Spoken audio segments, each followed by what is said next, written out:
राजनीति से, लोकतंत्र से भरोसा ही उठ गया था। वो अपनी वोट डालने जाते तो जरूर थे, लेकिन ये सोचते थे कि आखिर इस वोट से होगा क्या। उन्होंने देखा था कि नेता आते हैं, नेता जाते हैं, सरकारें आती हैं, सरकारें जाती हैं, लेकिन एक आम इंसान की जिंदगी में कोई सुधार नहीं आता। सभी माननीय सदस्यों का हार्दिक स्वागत। बड़े हर्ष का विषय है आज श्रीमती आतिशी जी, माननीय वित्त मंत्री, वित्त वर्ष 2024-25 के लिए राष्ट्रीय राजधानी क्षेत्र दिल्ली का वार्षिक बजट पहली बार सदन में प्रस्तुत करेंगी।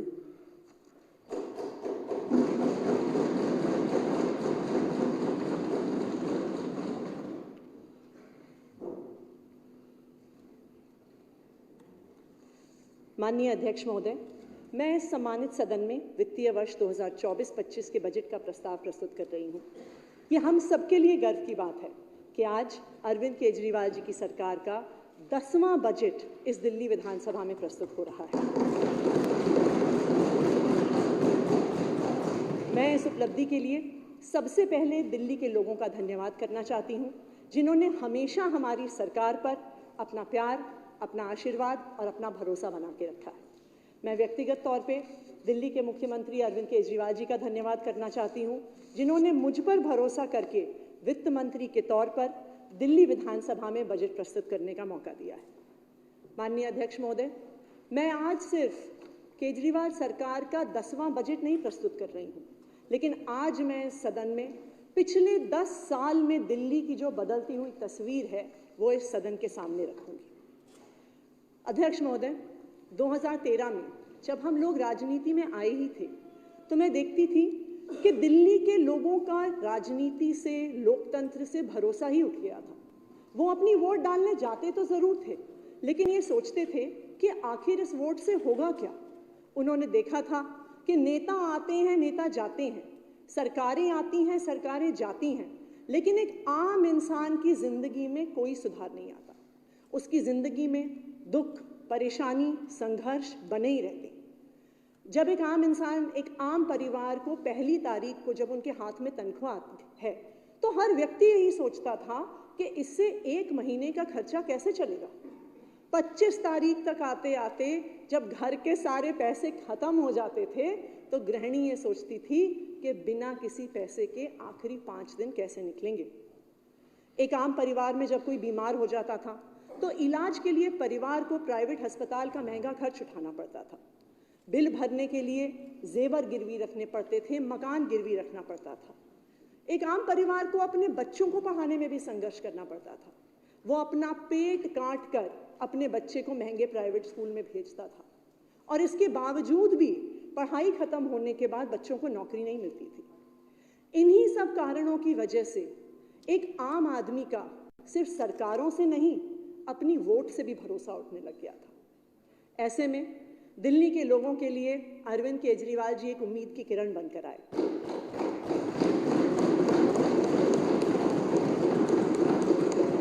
दिल्ली के लोगों ने उनकी सच्चाई पर भरोसा किया, उनकी ईमानदारी पर भरोसा किया और भारी बहुमत देकर उन्हें अपना मुख्यमंत्री बनाया।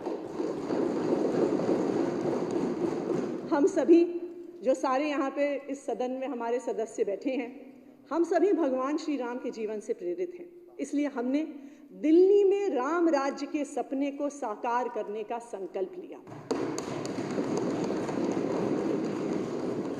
रामचरितमानस में भी लिखा है कि राम राज नब गेस सुनु, सचराचर जग माही, काल करम स्वभाव गुण, कृत दुख काहू ही नाही।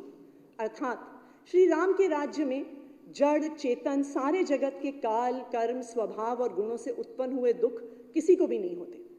और इसी राम राज्य के सपने को साकार करने के लिए हम पिछले 9 साल से दिन रात मेहनत कर रहे हैं। हमने 9 सालों में दिल्ली के हर इंसान की जिंदगी को बेहतर बनाने का प्रयास किया है, हर परिवार को सुख, समृद्धि और स्वस्थ जीवन देने का प्रयास किया है। अध्यक्ष महोदय, मुझे पता है कि राम राज्य स्थापित करने में, सफर में हमें लंबी दूरी तय करनी है, लेकिन आज मैं केजरीवाल सरकार का 10वां बजट पेश करते हुए ये बात दावे के साथ कह सकती हूँ कि पिछले 10 साल में दिल्ली के आम लोगों की जिंदगी में आमूल चूल परिवर्तन आया है। 2014 से 2024 तक का ये सफर दिल्ली और दिल्ली वालों के लिए एक बदलाव का सफर रहा है। चाहे दिल्ली की बढ़ती हुई अर्थव्यवस्था हो या फिर 2 गुना बढ़ी हुई प्रति व्यक्ति आय, चाहे बच्चों के बदले हुए सरकारी स्कूल हों या महिलाओं को मिली टैंकर के लड़ाई झगड़े से आज़ादी, चाहे दिल्ली में बना सड़कों और फ्लाईओवरों का शानदार इंफ्रास्ट्रक्चर हो या एक गरीब परिवार को फ्री में मिलता हुआ अस्पताल और मोहल्ला क्लिनिक का इलाज, दिल्ली वालों ने 2014-15 से आज 2024-25 तक निराशा से आशा तक का एक सफर तय किया है। जब हम दिल्ली के लोगों के बीच में जाते हैं अध्यक्ष महोदय, हमें तो अपना रिपोर्ट कार्ड रोज ही मिलता है, चाहे वो बच्चों की, चाहे वो महिलाओं की, चाहे वो बुजुर्गों की मुस्कान से हो। लेकिन आज मैं सदन के सामने पिछले 10 साल में राम राज्य के प्रति दिल्ली के बढ़ते हुए कदमों का रिपोर्ट कार्ड भी रखूंगी।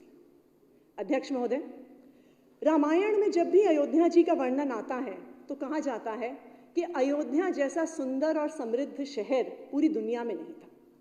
आज मुख्यमंत्री अरविंद केजरीवाल जी के नेतृत्व में हम दिल्ली में भी समृद्धि लाने के लिए मेहनत कर रहे हैं। दिल्ली में राम राज्य के सफर में एक महत्वपूर्ण द्योतक रहा है दिल्ली शहर की समृद्धि। 2014-15 में दिल्ली का जीएसडीपी 4,95,000 करोड़ था और आज 10 साल के अंदर अरविंद केजरीवाल जी के नेतृत्व में ये लगभग 2.5 गुना बढ़ गया है और वर्तमान कीमतों पर आज 11,08,000 करोड़ हो गया। 2014-15 में दिल्ली की प्रति व्यक्ति आय 2,47,000 रुपये थी और 2023-24 में वर्तमान कीमतों पर 4,62,000 रुपये हो गई है, जो राष्ट्रीय औसत से लगभग 2.5 गुना ज्यादा है। अध्यक्ष महोदय, मुझे ये बताते हुए बेहद खुशी हो रही है कि दिल्ली देश में 1 करोड़ से अधिक आबादी वाले राज्यों में प्रति व्यक्ति आय के मामले में पहले नंबर पर है। पिछले 9 सालों में दिल्ली और दिल्ली वासियों की समृद्धि तो बढ़ी ही, साथ ही दिल्ली सरकार की भी समृद्धि बढ़ी है। एक ईमानदार सरकार होने के कारण हमारे राजस्व में लगातार बढ़ोतरी हुई है।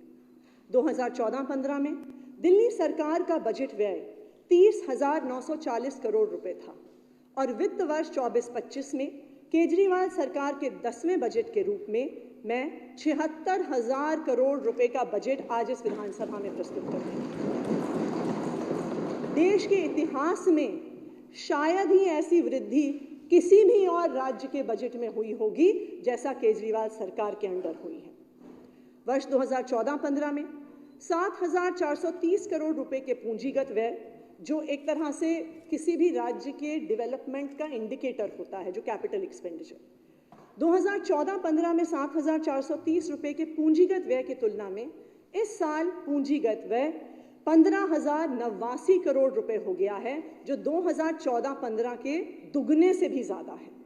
माननीय अध्यक्ष महोदय, ये बढ़ता हुआ बजट दिल्ली की ही समृद्धि का द्योतक है, क्योंकि दिल्ली के 76,000 करोड़ के इस बजट में केंद्र सरकार से केंद्रीय करों में हिस्सेदारी के रूप में हमें 1 पैसा भी नहीं मिलने वाला है। अध्यक्ष महोदय, ऐसा कहते हैं कि राम राज्य में कोई गरीब नहीं था, हर परिवार समृद्ध था। दिल्ली के मुख्यमंत्री अरविंद केजरीवाल जी ये मानते हैं कि गरीबी दूर करने का एक ही रास्ता है और वो है हर बच्चे को अच्छी शिक्षा देना।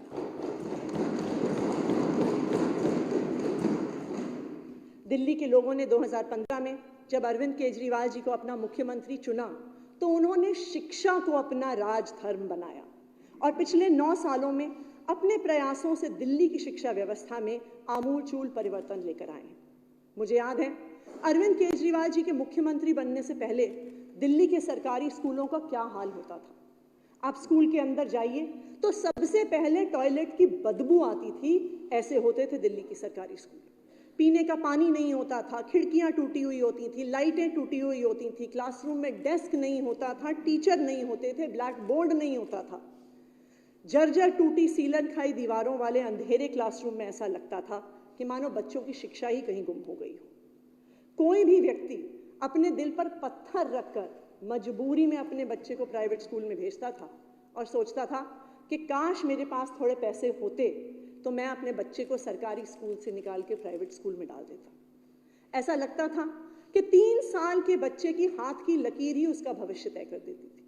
अगर वो एक अमीर परिवार में पैदा होता और उसके माता पिता एक महंगे प्राइवेट स्कूल की भारी भरकम फीस दे पाते तो उसे अच्छी शिक्षा मिलती, उसके बाद वो अच्छे कॉलेज में एडमिशन लेता और उसके बाद एक अच्छी पैकेज वाली नौकरी पाता। लेकिन अगर कोई गरीब घर में पैदा होता तो उसके माता पिता को उससे मजबूरी में एक टूटे फूटे सरकारी स्कूल में भेजना पड़ता। शायद वो अपनी स्कूली शिक्षा नहीं पूरी कर पाता। अगर पढ़ाई पूरी हो भी जाती तो सरकारी स्कूलों में पढ़ाई का स्तर इतना खराब होने की वजह से उसे अच्छी नौकरी नहीं मिलती थी। उसे कहीं पे मैकेनिक का काम करना पड़ता था, किसी दुकान में एक छोटे से हेल्पर का काम करना पड़ता था, किसी के घर में काम करना पड़ता था। ऐसे में अध्यक्ष महोदय ये तय था कि अमीर परिवार का बच्चा अमीर होगा और गरीब परिवार का बच्चा गरीब ही रहेगा। लेकिन ये तो राम राज्य के सपने के बिल्कुल ही विपरीत परिस्थिति थी। लेकिन दिल्ली की इस 10 साल की बदलती हुई तस्वीर में अगर कोई एक सबसे बड़ा बदलाव हुआ है तो वो दिल्ली के सरकारी स्कूलों में हुआ है। केजरीवाल सरकार की शिक्षा क्रांति ने दिल्ली सरकार के स्कूलों का काया पलट कर दिया। ये सब कुछ बदल गया है। आज एक गरीब परिवार का बच्चा, एक आम परिवार का बच्चा दिल्ली के सरकारी स्कूल से पढ़कर किसी भी ऊंचाई को छू सकता है। जैसे हमारे स्कूल के इन बच्चों ने किया। अध्यक्ष महोदय, दिल्ली सरकार में रोहिणी सेक्टर 23 के स्कूल में पढ़ी शिम्पी के पिताजी एक छोटी सी फैक्ट्री में काम करते हैं। घर का खर्च चलाने में मदद करती थी शिम्पी और आस पड़ोस के बच्चों को ट्यूशन पढ़ाती थी। अपने स्कूल के शिक्षकों की मदद से और बढ़ते हुए इस पढ़ाई के स्तर की वजह से शिम्पी ने IIT JEE का एग्जाम क्लियर किया। आज वो IIT JEE में केमिकल इंजीनियरिंग पढ़ रही है। यानी एक फैक्ट्री में काम करने वाले मजदूर की बेटी आने वाले समय में खुद एक फैक्ट्री की मैनेजिंग डायरेक्टर बनेगी।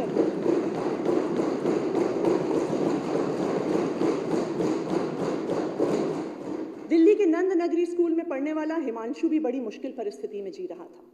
जब वो 11वीं में पढ़ता था तो उसके पिताजी की मौत हो गई। अपना घर चलाने के लिए वो स्कूल के बाद मजदूरी भी करता था। सरकारी स्कूल में पढ़ाई का स्तर अच्छा होने से हिमांशु ने नीट का एग्जाम क्लियर किया और आज वो दिल्ली के मौलाना आज़ाद मेडिकल कॉलेज से MBBS कर रहा है। तो आने वाले समय में एक गरीब परिवार का मजदूरी करने वाला बच्चा दिल्ली शहर का एक नामी और बड़ा डॉक्टर बनेगा। ये है अरविंद केजरीवाल की शिक्षा। अध्यक्ष महोदय, ये किसी चमत्कार से कम नहीं है। आज गरीब परिवार के बच्चे भी ऊंचाइयां छू रहे हैं। अगर मैं शिम्पी और हिमांशु जैसे सभी बच्चों की कहानी बताना शुरू करूं तो मुझे लगता है कि आपको एक विधानसभा का स्पेशल सेशन बुलाना पड़ेगा, क्योंकि सिर्फ एक साल यानी 2023-24 में दिल्ली सरकार के स्कूलों में पढ़ने वाले 2121 बच्चों ने JEE और नीट की परीक्षा की। अब गरीब का बच्चा गरीब नहीं रहेगा, वो डॉक्टर बनेगा, वो इंजीनियर बनेगा, वो अपना बिजनेस करेगा और मात्र एक पीढ़ी में अपने परिवार को गरीबी से बाहर निकाल लेगा। अध्यक्ष महोदय, यही असली मायने में राम राज्य है। अध्यक्ष महोदय, दिल्ली की शिक्षा व्यवस्था में परिवर्तन लाने के लिए मुख्यमंत्री अरविंद केजरीवाल जी ने कई महत्वपूर्ण कदम उठाए। इसमें सबसे पहला और महत्वपूर्ण था शिक्षा का बजट बढ़ाना। शिक्षा पहले ही दिन से हमारी सरकार की प्राथमिकता रही है और यही कारण है कि 2015 में सरकार आते ही हमने शिक्षा का बजट डबल कर दिया और लगातार 10 बार से कुल बजट का लगभग 1/4 हिस्सा हम शिक्षा पर ही खर्च करते हैं। 2014-15 के बजट में शिक्षा पर व्यय मात्र 6,554 करोड़ था और हमारी सरकार आज 2024-25 के इस बजट में शिक्षा पर 16,396 करोड़ रुपए का प्रावधान कर रहे हैं। मुख्यमंत्री जी हमेशा कहते हैं कि चाहे 2 रोड या फ्लाईओवर कम बन जाएं, लेकिन शिक्षा के लिए पैसे की कभी कमी नहीं होना चाहिए। और प्रभु श्री राम की ऐसी दिल्ली वासियों पर कृपा रही है कि हमारी सरकार में ना तो कभी शिक्षा के लिए पैसे की कमी रही और ना ही फ्लाईओवर और सड़कें बनाने के लिए पैसों की कमी रही। अध्यक्ष महोदय, आज़ादी से लेकर 2014-15 तक की सरकारों में दिल्ली के सरकारी स्कूलों में मात्र 24,000 कमरे ही हमारे बच्चों की पढ़ाई के लिए उपलब्ध थे। लेकिन सिर्फ 9 साल में अरविंद केजरीवाल जी की सरकार ने 22,711 नए क्लासरूम बनाए हैं। जहां पहले बच्चे जमीन पर बैठते थे, वहीं आज उनके क्लासरूम में रंग बिरंगे डिजाइनर डेस्क हैं। जहां पहले लैब्स के नाम पर कुछ टूटे फूटे बीकर्स और मकड़ी के जाले होते थे, वहां आज हर subject physics, chemistry, biology, computer science के लिए अलग अलग अत्याधुनिक लैब है। जहां पहले ब्लैक बोर्ड भी घिस घिस कर सफेद हो गया था, वहीं अब हर स्कूल में स्मार्ट क्लासरूम है। जिन स्कूलों में सीढ़ियां टूटी हुई मिलती थी, आज वहां बच्चों के लिए शानदार लिफ्ट है। आज दिल्ली सरकार के स्कूलों ने प्राइवेट स्कूलों को भी पीछे छोड़ दिया है। पहले टीन टप्पर के टेंट वाले स्कूल आज टैलेंट वाले स्कूल में बदल गए। 2015 में हमारी सरकार बनने के बाद पहली बार किसी सरकार ने शिक्षकों को प्राथमिकता दी। केजरीवाल सरकार ने यह फैसला लिया कि हम अपने शिक्षकों को भारत और दुनिया की बेस्ट यूनिवर्सिटीज़ में ट्रेनिंग के लिए भेजेंगे।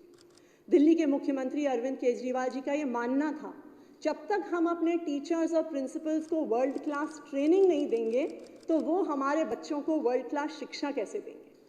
हमने पिछले 9 सालों में 400 से ज़्यादा दिल्ली के सरकारी स्कूल के प्रिंसिपल्स को कैम्ब्रिज भेजा, तकरीबन 950 टीचर्स को सिंगापुर के विख्यात नेशनल इंस्टीट्यूट ऑफ एजुकेशन में ट्रेनिंग के लिए भेजा, 1700 प्रिंसिपल्स को IIM अहमदाबाद में लीडरशिप ट्रेनिंग के लिए भेजा, और इस साल से दिल्ली नगर निगम के स्कूलों के प्रिंसिपल्स को भी हम IIM अहमदाबाद टीचर ट्रेनिंग के लिए भेजा।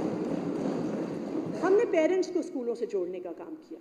जो पेरेंट्स एक समय में सरकारी स्कूल में जाने से कतराते थे, उन्हें स्कूल के गेट के अंदर नहीं घुसने दिया जाता था।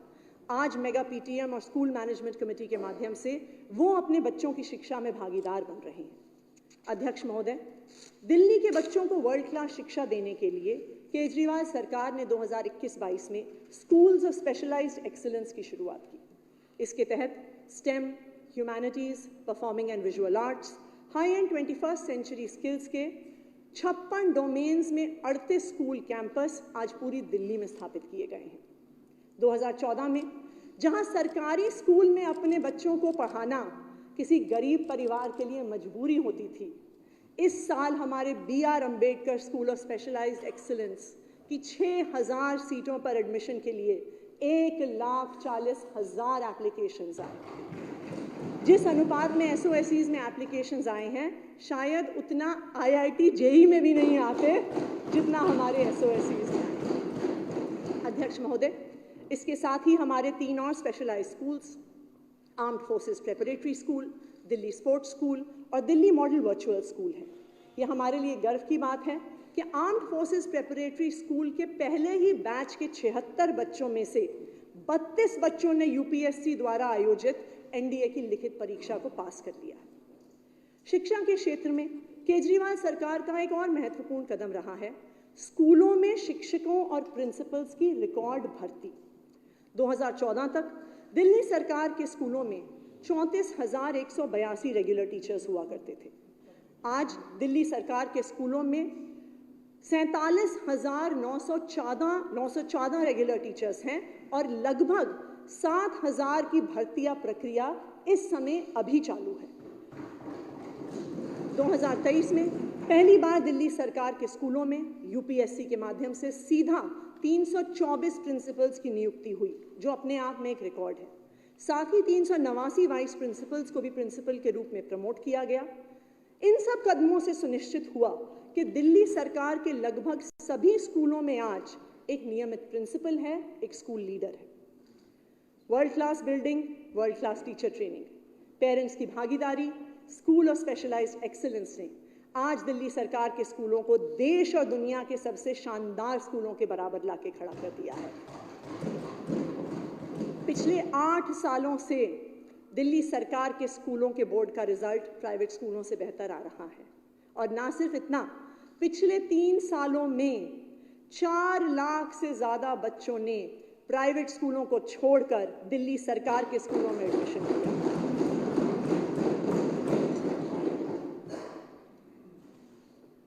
अध्यक्ष महोदय, दिल्ली की शिक्षा व्यवस्था की 10 सालों की बदलती तस्वीर सिर्फ स्कूलों तक सीमित नहीं है, बल्कि ये शिक्षा क्रांति उच्च शिक्षा और तकनीकी शिक्षा संस्थानों तक भी पहुंची है।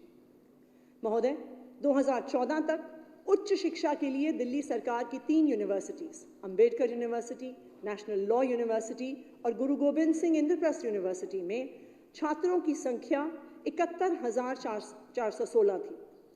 दिल्ली की 10 साल की इस बदलती हुई तस्वीर का ये एक महत्वपूर्ण द्योतक है कि इन यूनिवर्सिटीज में 20,000 से ज़्यादा सीटें बढ़ी हैं पिछले 10 साल में, और आज यहाँ 93,880 स्टूडेंट्स पढ़ रहे हैं।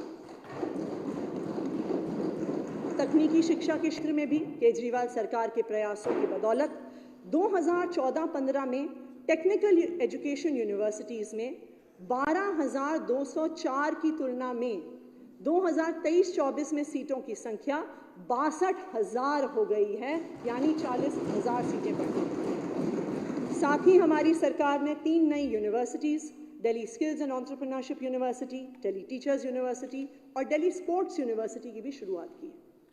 तकनीकी और उच्च शिक्षा के क्षेत्र में केजरीवाल सरकार ने न सिर्फ सीटों और कोर्सेज का विस्तार किया है, बल्कि इंफ्रास्ट्रक्चर का भी एक बहुत व्यापक स्तर पर विस्तार हुआ है। 2016-17 में अंबेडकर यूनिवर्सिटी के 2 नए कैंपस करमपुरा और लोधी रोड में शुरू किए गए। 2017 में दिल्ली टेक्नोलॉजिकल यूनिवर्सिटी के पूर्वी दिल्ली कैंपस की शुरुआत हुई। साथ ही Netaji Subhash university of technology में भी 2 नए कैंपस 2020 में जाफरपुर और गीता कॉलोनी में शुरू हुए, और 2023 में केजरीवाल सरकार ने आईपी यूनिवर्सिटी के पूर्वी दिल्ली कैंपस की भी शुरुआत की है।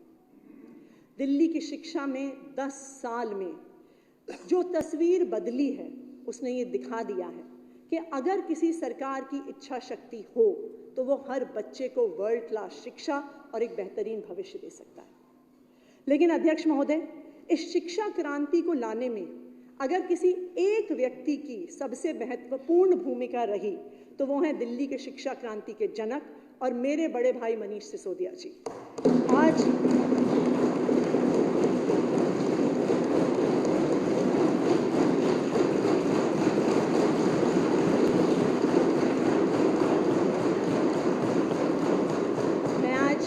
इस सदन में मनीष जी के बच्चों के प्रति प्यार और शिक्षा के प्रति जज्बे को सलाम करती हूँ, क्योंकि शायद इस प्यार और इस जज्बे के बिना इतने कम समय में इतना बड़ा बदलाव संभव नहीं है।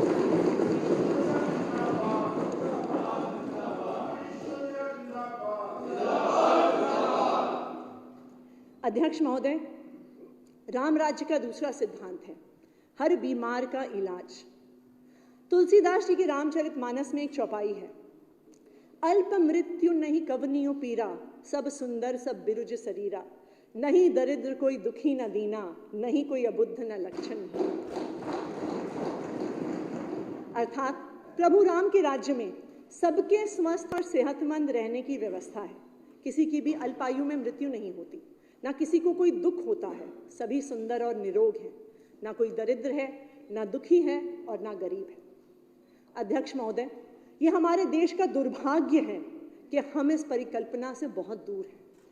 2014 तक दिल्ली सरकार के भी सरकारी अस्पतालों का बहुत बुरा हाल हुआ करता था।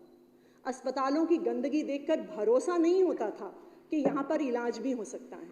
ऐसा लगता था वहाँ की गंदगी देखकर कि एक बीमारी लेकर जाएंगे तो वहाँ से 4 बीमारी और लेकर वापस आ जाएंगे।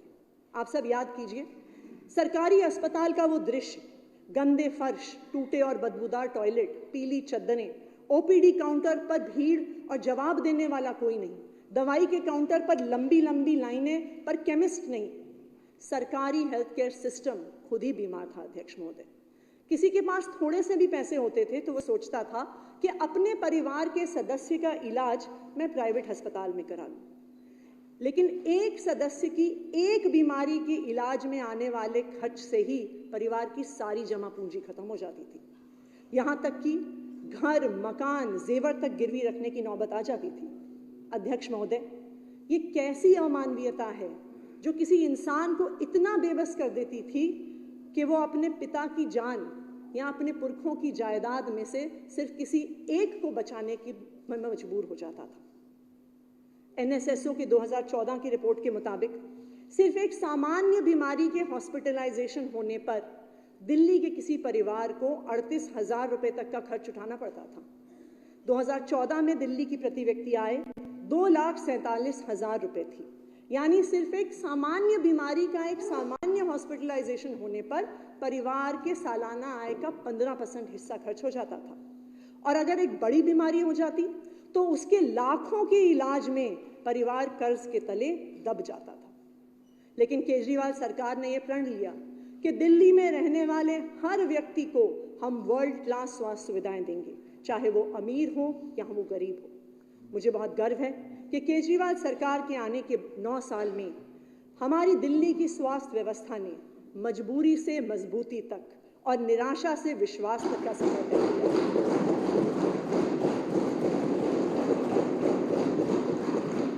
आज दिल्ली सरकार के अंतर्गत 38 अस्पताल हैं, जहां रोज 81,000 से ज्यादा OPD मरीजों और हर महीने 65,000 से ज्यादा IPD मरीजों का इलाज बिल्कुल फ्री होता है। 2014 में दिल्ली सरकारी अस्पतालों में 9,523 बेड थे। आज दिल्ली सरकार के अस्पतालों में 13,708 बेड हैं और अब हमारे अस्पताल 1.5 गुना ज्यादा मरीजों की देखभाल कर पाते हैं। हमने हर अस्पताल के OPD काउंटर की टाइमिंग बढ़ाई, हर काउंटर पे डेटा एंट्री ऑपरेटर लगाए, मरीजों की देखरेख के अंतर्राष्ट्रीय मानकों से सीखकर हर अस्पताल में साफ सफाई, सैनिटेशन और सुविधाओं की बेहतरी पर नए सिरे से काम हुआ। एक एसेंशियल ड्रग लिस्ट तैयार करके हर अस्पताल में इमरजेंसी मेडिसिन के प्रोक्योरमेंट को भी सख्ती से लागू किया गया ताकि किसी अस्पताल में दवाइयों की कमी ना हो। महोदय, 2017 में केजरीवाल सरकार ने एक नई पहल की शुरुआत की। इसके तहत अगर एक मरीज को दिल्ली सरकार के किसी अस्पताल में सर्जरी के लिए 1 महीने से ज्यादा की तारीख मिलती है तो वो किसी भी प्राइवेट अस्पताल में जाकर अपनी सर्जरी करवा सकता है और उसका सारा खर्च दिल्ली सरकार देती है। केजरीवाल सरकार की इस पहल के अंतर्गत अब लोग 1580 अलग अलग प्रकार की सर्जरीज प्राइवेट अस्पताल में बिल्कुल फ्री करवा सकते हैं।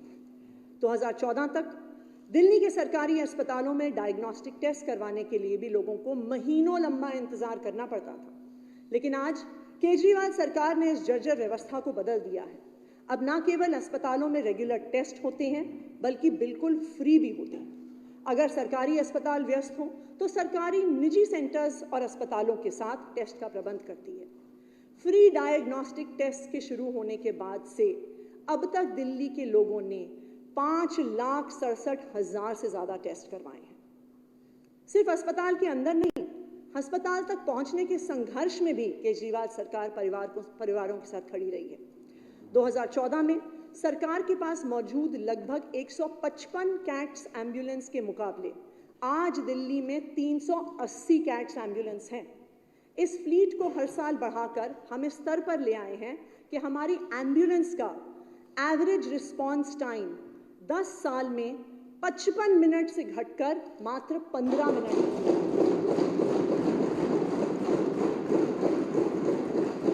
अध्यक्ष महोदय, हर व्यक्ति की जान बचाना ही राम राज्य है। जहां हर जिंदगी अनमोल है और उसे बचाने का हर संभव प्रयास होता है, वही राम राज्य है। लेकिन हम सब जानते हैं कि कुछ साल पहले तक जब दिल्ली में रोड पर कोई एक्सीडेंट होता था तो घायल की छटपटाते हुए मौत हो जाती थी। लोग एक्सीडेंट विक्टिम को अस्पताल ले जाने से डरते थे। उनको लगता था कि अस्पताल उनसे खर्चा मांगेगा और वो केस में फंस जाएंगे। इसी वजह से हमने दिल्ली में फरिश्ते स्कीम की शुरुआत करी। इसके तहत अगर आप किसी एक्सीडेंट विक्टिम को अस्पताल लेकर जाते हैं, चाहे वो सरकारी हो या प्राइवेट, वहां इलाज का सारा खर्च दिल्ली सरकार उठाती है। एक्सीडेंट विक्टिम या उसे अस्पताल ले जाने वाले को एक पैसा भी खर्च करने की जरूरत नहीं होती। और अब तक इस स्कीम में हम 22,000 लोगों की जान बचा चुके हैं। इनमें से एक सूरज कुमार है। सूरज कुमार का मयूर विहार फेज 1 में एक भयंकर एक्सीडेंट हुआ। उन्हें वहाँ पे पास में एक बड़े प्राइवेट अस्पताल में भर्ती कराया गया। लंबा इलाज चला, कई ऑपरेशन हुए, ट्रीटमेंट का बिल 36 लाख रुपए आया। सूरज कुमार एक फैक्ट्री में काम करने वाला, कुछ हजार रुपए कमाने वाला एक आम मजदूर था। वो अपनी पूरी जिंदगी की जमा पूंजी भी लगा देता तो इतना बड़ा बिल नहीं चुका सकता था, लेकिन फरिश्ते योजना के तहत सरकार ने उसके इलाज का पूरा खर्च उठाया। सूरज को एक पैसा भी नहीं खर्च करना पड़ा। ये है अरविंद केजरीवाल की सरकार। अध्यक्ष महोदय, जिस तरह एक बड़ी बीमारी या बड़ा एक्सीडेंट परिवार को गरीबी में धकेल देती थी, उस तरह से छोटी बीमारी भी सामान्य परिवार का महीने का बजट बिगाड़ देती थी। अगर किसी को परिवार में बुखार हो जाए और वो किसी प्राइवेट डॉक्टर के पास जाता था तो डॉक्टर सबसे पहले तो 500 रुपए की फीस देता था। उसके बाद वो एक पर्ची पे लंबी सी दवाइयों की लिस्ट लिख देता था जो 500 या 1000 रुपए की आती थी। साथ में 2-3 टेस्ट लिख देता था जो 500 रुपए के होते थे। यानी एक परिवार के सदस्य के एक सामान्य बुखार में 2000 रुपए तक का खर्चा परिवार को आ जाता था। तो अगर एक परिवार की प्रति माह आय 25,000 रुपए, 30,000 रुपए है तो वो इस 2000 के खर्चे से भी कतराता था। और इसका खामियाजा सबसे ज्यादा महिलाएं भुगतती थी, क्योंकि महीने का खर्च चलाने के लिए, पैसे बचाने के लिए वो बीमार होने पर भी डॉक्टर के पास नहीं जाती थी। और यही कारण था कि कुछ सालों में उनकी छोटी छोटी बीमारियां बहुत बड़ी बड़ी स्वास्थ्य की समस्याएं बन जाती थी। लेकिन मुझे इस बात पर गर्व है कि केजरीवाल सरकार ने इस देश को मोहल्ला क्लिनिक का मॉडल दिया है। एक ऐसा मॉडल जहां आपके गली मोहल्ले में, आपके घर के पास ही एसी क्लिनिक में एक MBBS डॉक्टर बैठता है। वहां आपका इलाज भी फ्री है, आपकी दवाइयां भी फ्री हैं और आपके टेस्ट भी बिल्कुल फ्री होते हैं। ये है अरविंद केजरीवाल की सरकार।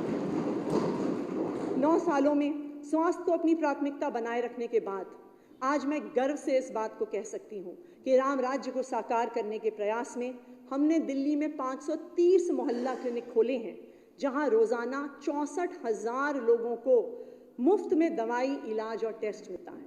अब तक जब से मोहल्ला क्लिनिक्स की शुरुआत हुई है, अब तक मोहल्ला क्लिनिक में 7 करोड़ से भी ज्यादा OPD हो चुके हैं। मोहल्ला क्लिनिक के मॉडल को देखने के लिए देश विदेश से लोग दिल्ली आए हैं, चाहे वो तेलंगाना, पंजाब या तमिलनाडु के मुख्यमंत्री हों या यूनाइटेड नेशंस के 2 पूर्व सेक्रेटरी जनरल कोफी अन्नान और बान की मून हो। शायद ही कोई ऐसा हेल्थ केयर मॉडल होगा जिसे देश विदेश में इतनी तारीफ मिली होगी। लेकिन दिल्ली की स्वास्थ्य क्रांति का जिक्र एक नाम के बिना अधूरा रहेगा, और वो है मेरे बड़े भाई सत्येंद्र जैन जी।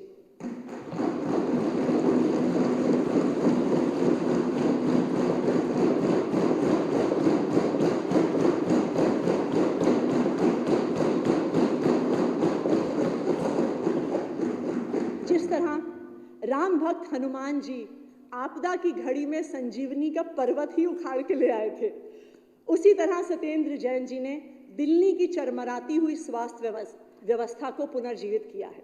मैं सभी दिल्ली वासियों की तरफ से आज सत्येंद्र जैन जी का तहे दिल से धन्यवाद करती हूँ।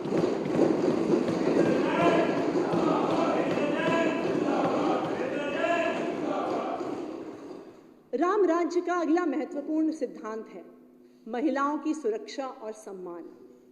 जब से अरविंद केजरीवाल जी दिल्ली के मुख्यमंत्री बने हैं, उन्होंने हर तबके के लोगों के लिए काम किया है। लेकिन अगर अरविंद केजरीवाल जी ने किसी के लिए सबसे ज्यादा काम किया है तो वो दिल्ली की महिलाओं के लिए किया है, अपनी माताओं और बहनों के लिए किया है। एक महिला होने के नाते मुझे इस बात पे गर्व है कि जो महिलाएं सदियों से अपनी जरूरतों को सबसे पीछे रखती आई हैं, दिल्ली के मुख्यमंत्री अरविंद केजरीवाल जी ने उनकी जरूरतों को सबसे आगे रखा है। ये है अरविंद केजरीवाल की सरकार। आज जब केजरीवाल सरकार का 10वां बजट पेश हो रहा है तो मैं दावे के साथ कह सकती हूँ कि 2014 और 2024 की तुलना करें तो दिल्ली की महिलाओं की जिंदगी में एक बहुत बड़ा बदलाव आया है। सरकार ने उनकी रोजमर्रा की परेशानियों को समझा और उन्हें सुलझाकर उनको एक बेहतर जिंदगी देने का प्रयास किया। चाहे वो फ्री बिजली पानी देकर महंगाई के इस दौर में महिलाओं के घर खर्चे की चिंता दूर करना हो, या फिर बच्चों को शानदार वर्ल्ड क्लास शिक्षा देकर उनके सपनों को पूरा करने की जिम्मेदारी लेनी हो, चाहे पानी के लिए टैंकरों के पीछे घंटों लंबी लाइनों से आज़ादी दिलाना हो, या शानदार मोहल्ला क्लिनिक और अस्पतालों के जरिए उनका स्वास्थ्य का ख्याल रखना हो, या फिर बुजुर्ग माताओं को तीर्थ यात्रा पर भेजकर दशकों से उनके मन में तीर्थ पर जाने की ख्वाहिश पूरी करनी हो, अरविंद केजरीवाल जी ने पिछले 9 साल में ये सब किया। अध्यक्ष महोदय, जब 2015 में हमारी सरकार बनी थी तो मैं दिल्ली सरकार के एक गर्ल्स स्कूल में गई थी और वहाँ पे मैंने जो लड़कियाँ बैठी थी उनसे पूछा कि उनमें से कितनों के भाई प्राइवेट स्कूल में पढ़ते हैं। आपको अचंभा होगा ये सुनकर कि ऑलमोस्ट 95% लड़कियों ने अपना हाथ उठा दिया। इसका क्या मतलब था? इसका मतलब था कि अगर एक परिवार के पास थोड़े से भी पैसे होते थे तो वो अपने बच्चों को अच्छी शिक्षा के लिए प्राइवेट स्कूल में भेजते थे और अपनी बेटियों को नज़रअंदाज करके जर्जर सरकारी स्कूलों की ओर धकेल देते थे। लेकिन आज उन्हीं दिल्ली के सरकार के वर्ल्ड क्लास स्कूलों में दिल्ली की लड़कियों को शानदार शिक्षा मिल रही है। हम अपने स्कूलों में 9 लाख से अधिक लड़कियों को पढ़ा रहे हैं और इस साल आपको ये जान के गर्व होगा कि दिल्ली के सरकारी स्कूलों में से 933 लड़कियों ने नीट का और 123 लड़कियों ने जेईई की परीक्षा पास करी। आज दिल्ली के सरकारी स्कूल में पढ़ने वाली लड़कियां डॉक्टर बन रही हैं, इंजीनियर बन रही हैं, बड़ी बड़ी यूनिवर्सिटीज़ में एडमिशन ले रही हैं और यहाँ तक कि खुद का बिजनेस शुरू करके और महिलाओं को रोजगार भी दे रही हैं। यहाँ पर पहुँची हैं हमारी दिल्ली के सरकारी स्कूल की बेटियाँ। महोदय, 2014-15 में एक आम परिवार की लड़की जब अपनी पढ़ाई लिखाई के लिए कॉलेज जाना चाहती थी तो माँ बाप इसलिए मना कर देते थे क्योंकि आने जाने में खर्च ही बहुत ज़्यादा होता था। बहुत सी महिलाएं सिर्फ इसलिए काम नहीं करने जाती थीं क्योंकि जितनी तनख्वाह मिलती थी उसका एक बड़ा हिस्सा आने जाने के किराए में चला जाता था। समाज और अर्थव्यवस्था में महिलाओं का योगदान बढ़े, इसके लिए देश के इतिहास में पहली बार दिल्ली में महिलाओं के लिए बस यात्रा बिल्कुल फ्री कर दी गई ताकि एक महिला को दिल्ली में कहीं भी आना जाना हो तो उसे पैसों की चिंता ना करनी पड़े और अपने भाई अरविंद केजरीवाल जी से मिले पिंक टिकट के साथ वो बेझिझक यात्रा कर सके। अब किसी महिला को घर से बाहर निकलने से पहले पैसे के लिए किसी के सामने हाथ नहीं फैलाना पड़ता। पिछले कुछ सालों में लगातार महिलाओं की फ्री बस यात्रा की संख्या बढ़ रही है। 2020-21 में पिंक टिकट के साथ 17 करोड़ 70 लाख बार महिलाओं ने फ्री बस यात्रा की, जो संख्या 2022-23 में बढ़कर 40 करोड़ 20 लाख हो चुकी है। यानी हर रोज लगभग 11 लाख महिलाएं हमारी बसों में फ्री सफर कर रही हैं।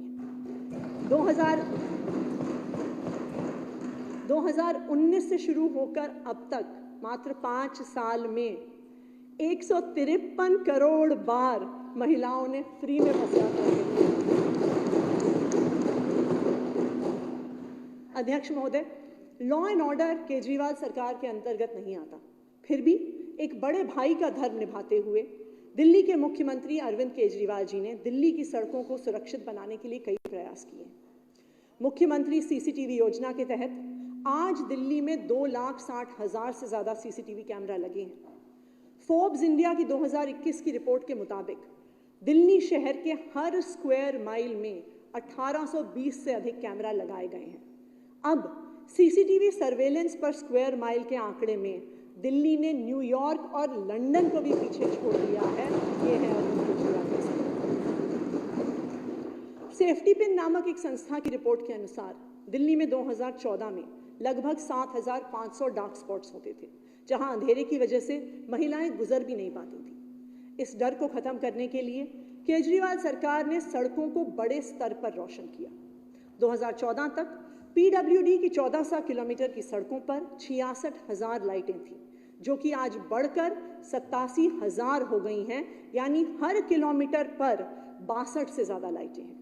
कॉलोनियों के अंदर भी मुख्यमंत्री स्ट्रीट लाइट योजना के तहत 2,80,000 LED स्ट्रीट लाइट्स लगाई जा चुकी हैं। अध्यक्ष महोदय, हमारे परिवारों में जब भी कोई बेटी या बहन ससुराल से आती है तो उसके बड़े भाई या उसके पिताजी उसके हाथ में कुछ पैसे थमा देते हैं, क्योंकि वो चाहते हैं कि उनकी बहन या उनकी बेटी को अपनी ज़रूरतों के लिए किसी से कुछ मांगना ना पड़े।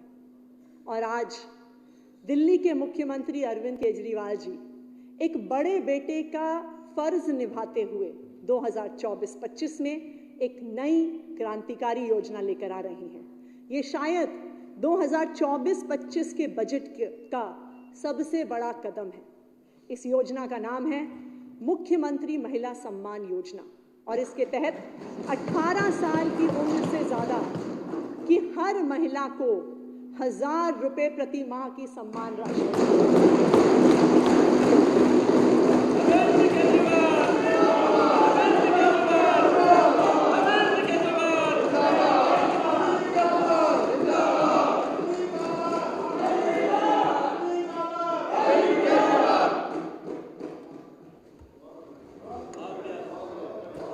तो चाहे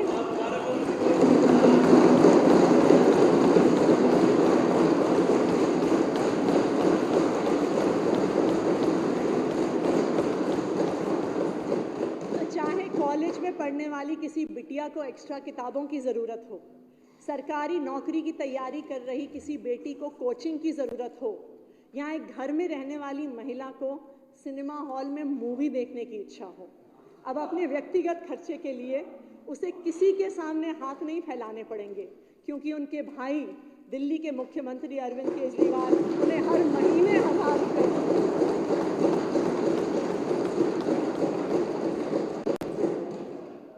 अध्यक्ष महोदय, हमारे शास्त्रों में लिखा है, जहां महिलाओं की पूजा होती है, सम्मान होता है, वहां देवता निवास करते हैं, और जहां महिलाओं का सम्मान नहीं होता, वहां किए गए सारे अच्छे काम भी निष्फल हो जाते हैं।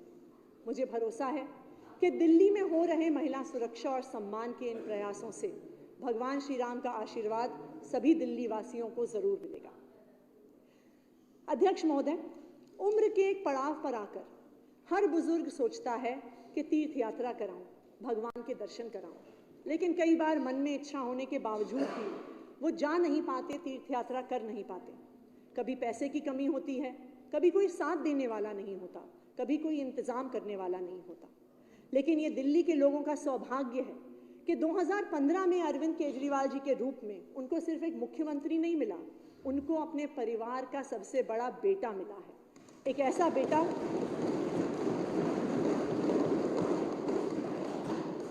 ऐसा बेटा जिसने दिल्ली के हर बुजुर्ग को तीर्थ यात्रा करवाने की जिम्मेदारी ली है।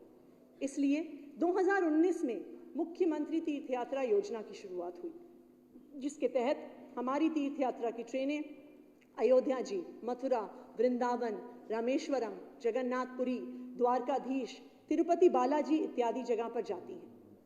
तीर्थ यात्रा पर जाने के लिए बुजुर्गों को सिर्फ एक फॉर्म भरना पड़ता है और वो अपने साथ एक अटेंडेंट को लेकर जा सकते हैं। बाकी सारा इंतज़ाम, चाहे वो एसी ट्रेन का हो, लोकल टूर का हो, खाने पीने की व्यवस्था का हो, ज़रूरत के सामान का हो, वो दिल्ली सरकार करती है। आज मैं ये बात गर्व के साथ कह सकती हूँ कि दिल्ली में मुख्यमंत्री तीर्थ यात्रा योजना के तहत 2019 से आज तक 92 ट्रेन के माध्यम से 87,000 से ज़्यादा बुजुर्ग तीर्थ यात्रा कर चुके हैं।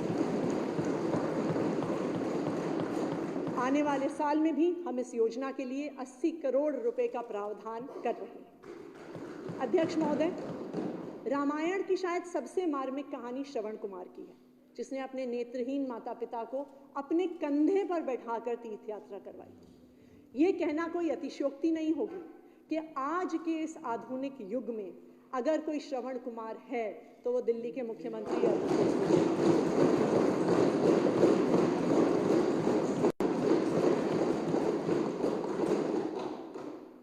अध्यक्ष महोदय, कहते हैं असली राम राज्य वहां, भूखा ना कोई सोए जहां।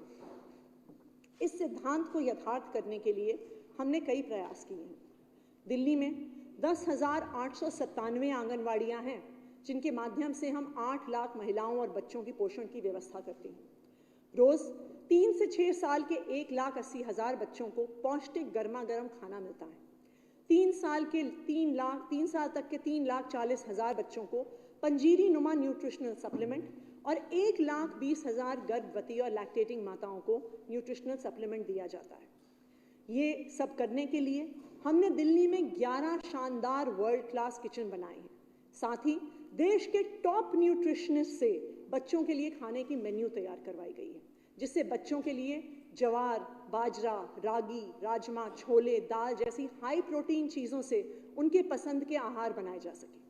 साथ ही दिल्ली में मिड डे मील योजना के तहत हम रोज़ाना दिल्ली सरकार और एमसीडी के स्कूलों में 20 लाख से अधिक बच्चों को पौष्टिक आहार उपलब्ध करवाते हैं।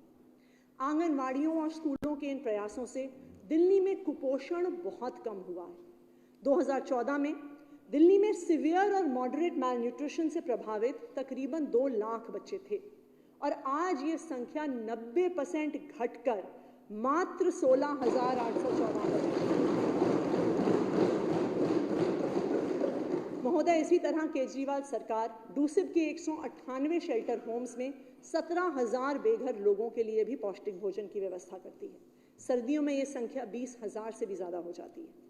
2024-25 में पोषण से जुड़ी इन सब योजनाओं के लिए हमने 664 करोड़ रुपए का प्रावधान किया है। अध्यक्ष महोदय, शहीदों के सम्मान से बड़ा पुण्य का काम किसी व्यक्ति या किसी सरकार का नहीं होता।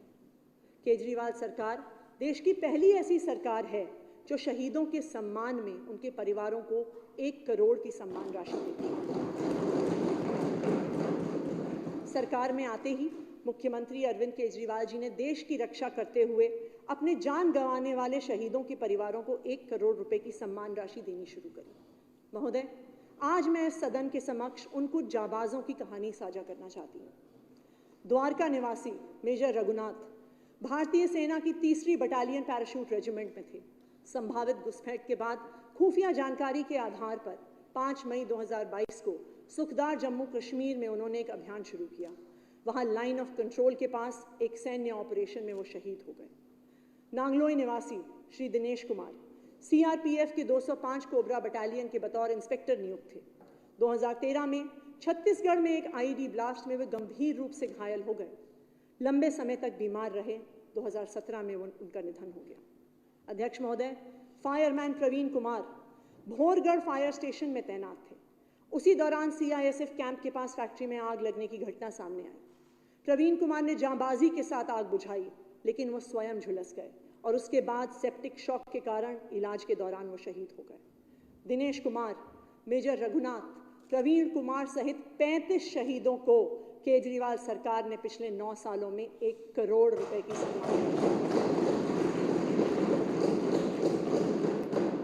सिर्फ जांबाज सेनानियों के परिवारों को नहीं, कोविड-19 की महामारी के दौरान 95 फ्रंटलाइन वर्कर्स जो दिल्ली वालों की जान बचाते हुए शहीद हुए, उनके परिवारों को भी केजरीवाल सरकार ने 1-1 करोड़ की सम्मान राशि दी। अध्यक्ष महोदय, दिल्ली में ऐसे जांबाज पहले भी थे, लेकिन आज तक किसी ने उन्हें पहचान नहीं दी, उनके परिवार को सम्मान नहीं दिया। लेकिन मुख्यमंत्री अरविंद केजरीवाल जी ने देश की सेवा कर रहे दिल्ली के जांबाजों को ये भरोसा दिया है कि भगवान न करे कि अगर मुझे अपनी ड्यूटी करते वक्त कुछ हो गया तो मेरे मुख्यमंत्री मेरे घर का, मेरे परिवार का ख्याल।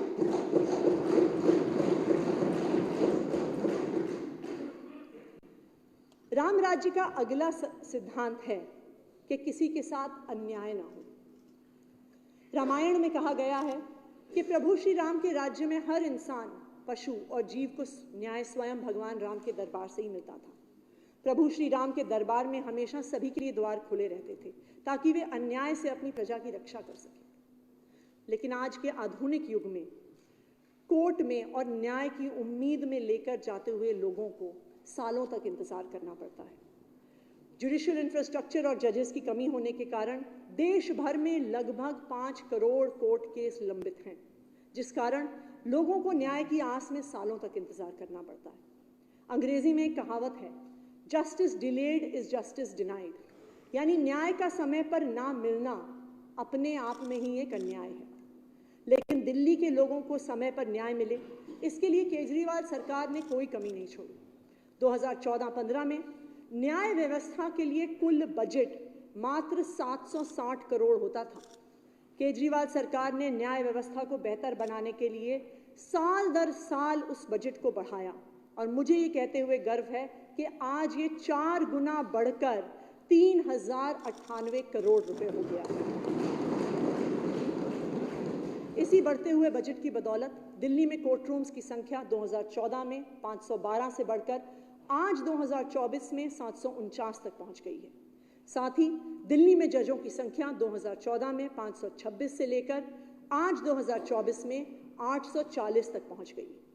2024-25 में केजरीवाल सरकार रोहिणी, करकरडूमा, शास्त्री पार्क और राउज एवेन्यू में 4 शानदार कोर्ट कॉम्प्लेक्सेस का निर्माण शुरू करवा रही है। केजरीवाल सरकार के 10वें बजट में हम दिल्ली को 250 नए कोर्ट रूम्स का तोहफा दे रहे हैं कि दिल्ली वालों को न्याय मिलने में एक मजबूत लीगल इंफ्रास्ट्रक्चर तैयार करने के साथ साथ केजरीवाल सरकार लोगों को कोर्ट के केस लड़ने के लिए वकील भी उपलब्ध करवाती है। अक्सर एक आम आदमी महंगे वकीलों का खर्चा नहीं उठा पाता, जिससे या तो वो केस लड़ नहीं पाता या केस वापस लेने को मजबूर हो जाता है। लेकिन दिल्ली सरकार Delhi state legal services authority के माध्यम से ज़रूरतमंदों को बिना किसी खर्च के वकील मुहैया करवाती है, ताकि वे अपना पक्ष कोर्ट में रख सकें और न्याय की राह पर पैसे की कमी एक बाधा न बने। DSLSA के माध्यम से 2016 में सिर्फ 33,000 लोगों को फ्री लीगल सर्विसेज मिली थी, लेकिन मुझे खुशी है इस बात की कि अब ये आंकड़ा लगभग 4 गुना हो गया है और 2022-23 में DSLSA के माध्यम से 1,25,000 लोगों को दिल्ली सरकार की तरफ से फ्री लीगल सर्विसेज मिली है। केजरीवाल सरकार के आने से पहले एक आम आदमी को सरकारी दफ्तरों में लगातार परेशानियों का सामना करना पड़ता था। एक छोटे से डॉक्यूमेंट के लिए धक्के खाने पड़ते थे, लाइनों में खड़ा रहना पड़ता था, सरकारी दफ्तरों में बैठे कर्मचारियों की उपेक्षा झेलनी पड़ती थी और हर काम के लिए रिश्वत देनी पड़ती थी। लेकिन हमने डोर स्टेप डिलीवरी और सर्विसेज के माध्यम से दिल्ली वालों को सरकारी दफ्तरों में हो रहे इस अन्याय से बिल्कुल मुक्त करा दिया। अब पहले की तरह किसी को भी सरकारी डॉक्यूमेंट्स बनवाने के लिए लंबी लाइनों में नहीं लगना पड़ता, या सरकारी दफ्तरों में धक्के नहीं खाने पड़ते हैं, या किसी को रिश्वत नहीं देनी पड़ती है। चाहे ड्राइविंग लाइसेंस बनवाना हो, इनकम सर्टिफिकेट बनवाना हो, शादी का रजिस्ट्रेशन करवाना हो, बस 1076 हेल्पलाइन पर आपको एक कॉल करना है, सरकार आपके घर आकर काम करवाती है। मुझे ये बताते हुए खुशी है कि साल 2018-19 में शुरू होने के बाद से 1076 हेल्पलाइन के जरिए 6,22,000 से ज़्यादा लोगों को सरकारी डॉक्यूमेंट्स चाहिए। अध्यक्ष महोदय, राम राज्य में ना कोई दरिद्र होता है, ना दुखी होता है, ना दीन होता है। हर परिवार समृद्ध होता है। आज के इस आधुनिक दौर में ये समृद्धि युवाओं को रोजगार दिलवाने से आएगी। ये पिछली सरकारों की नाकामी है कि देश में बेरोजगारी इतने बड़े स्तर पर है कि आज पढ़े लिखे युवाओं को दर दर नौकरी के लिए भटकना पड़ता है। लेकिन दिल्ली में युवाओं को स्किल्ड और जॉब रेडी बनाने की दिशा में हमारे इंडस्ट्रियल ट्रेनिंग इंस्टीट्यूट्स ITIs एक शानदार भूमिका निभा रही हैं। वर्तमान में केजरीवाल सरकार शहर भर में 19 ITIs चला रही है। इलेक्ट्रॉनिक्स से लेकर fashion designing, computer operation, programming, 3D modelling तक ITI के छात्रों को हर क्षेत्र में टेक्निकल शिक्षा और स्किल ट्रेनिंग मिल रही है।